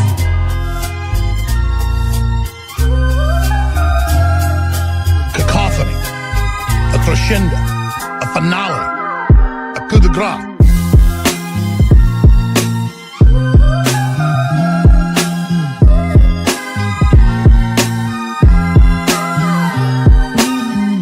It feels so lovely to be here tonight. What a beautiful. Give yourself some applause. You're so lovely. Everyone's so lovely. Army manned the air. It ran the ramparts. It took over the airports. It did everything it had to do. He says, wrecked him, damn near killed him. Taking it back to Nevada where he's wanted for banging horses. I'm just dandy. I got a bowl of chocolate pudding in my underpants. What uranium is, right? This thing called nuclear weapons and other things. Like lots of things are done with uranium, including some bad things. Go fuck yourself. Always calling me Little Marco. And I'll admit, the guy, he's taller than me. He's like 6'2", which is why I don't understand why his hands are the size of someone who's 5'2". You'll have a group of Venezuelan killers, street gangs, occupying the town with MK-47s. I know that gun very well. I got to know it very well. I've become an expert on guns.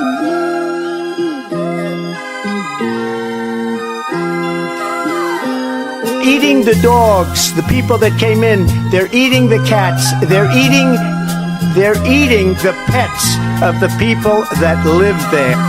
We're a nation that just recently heard that Saudi Arabia and Russia will repeat. Our army manned the air. It ran the ramparts. It took over the airports. It did everything it had to do. Gettysburg, what an unbelievable battle that was. The Battle of Gettysburg, what an unbelievable. I mean, it was so much and so interesting and so vicious and horrible and so beautiful in so many different ways. It represented such a big portion of the success of this country. Gettysburg, wow. I go to Gettysburg, Pennsylvania to look and to watch. All right, guys, thank you so much. Happy St. Patrick's Day to you guys. I'll see you tonight. The big, fat, sloppy United States.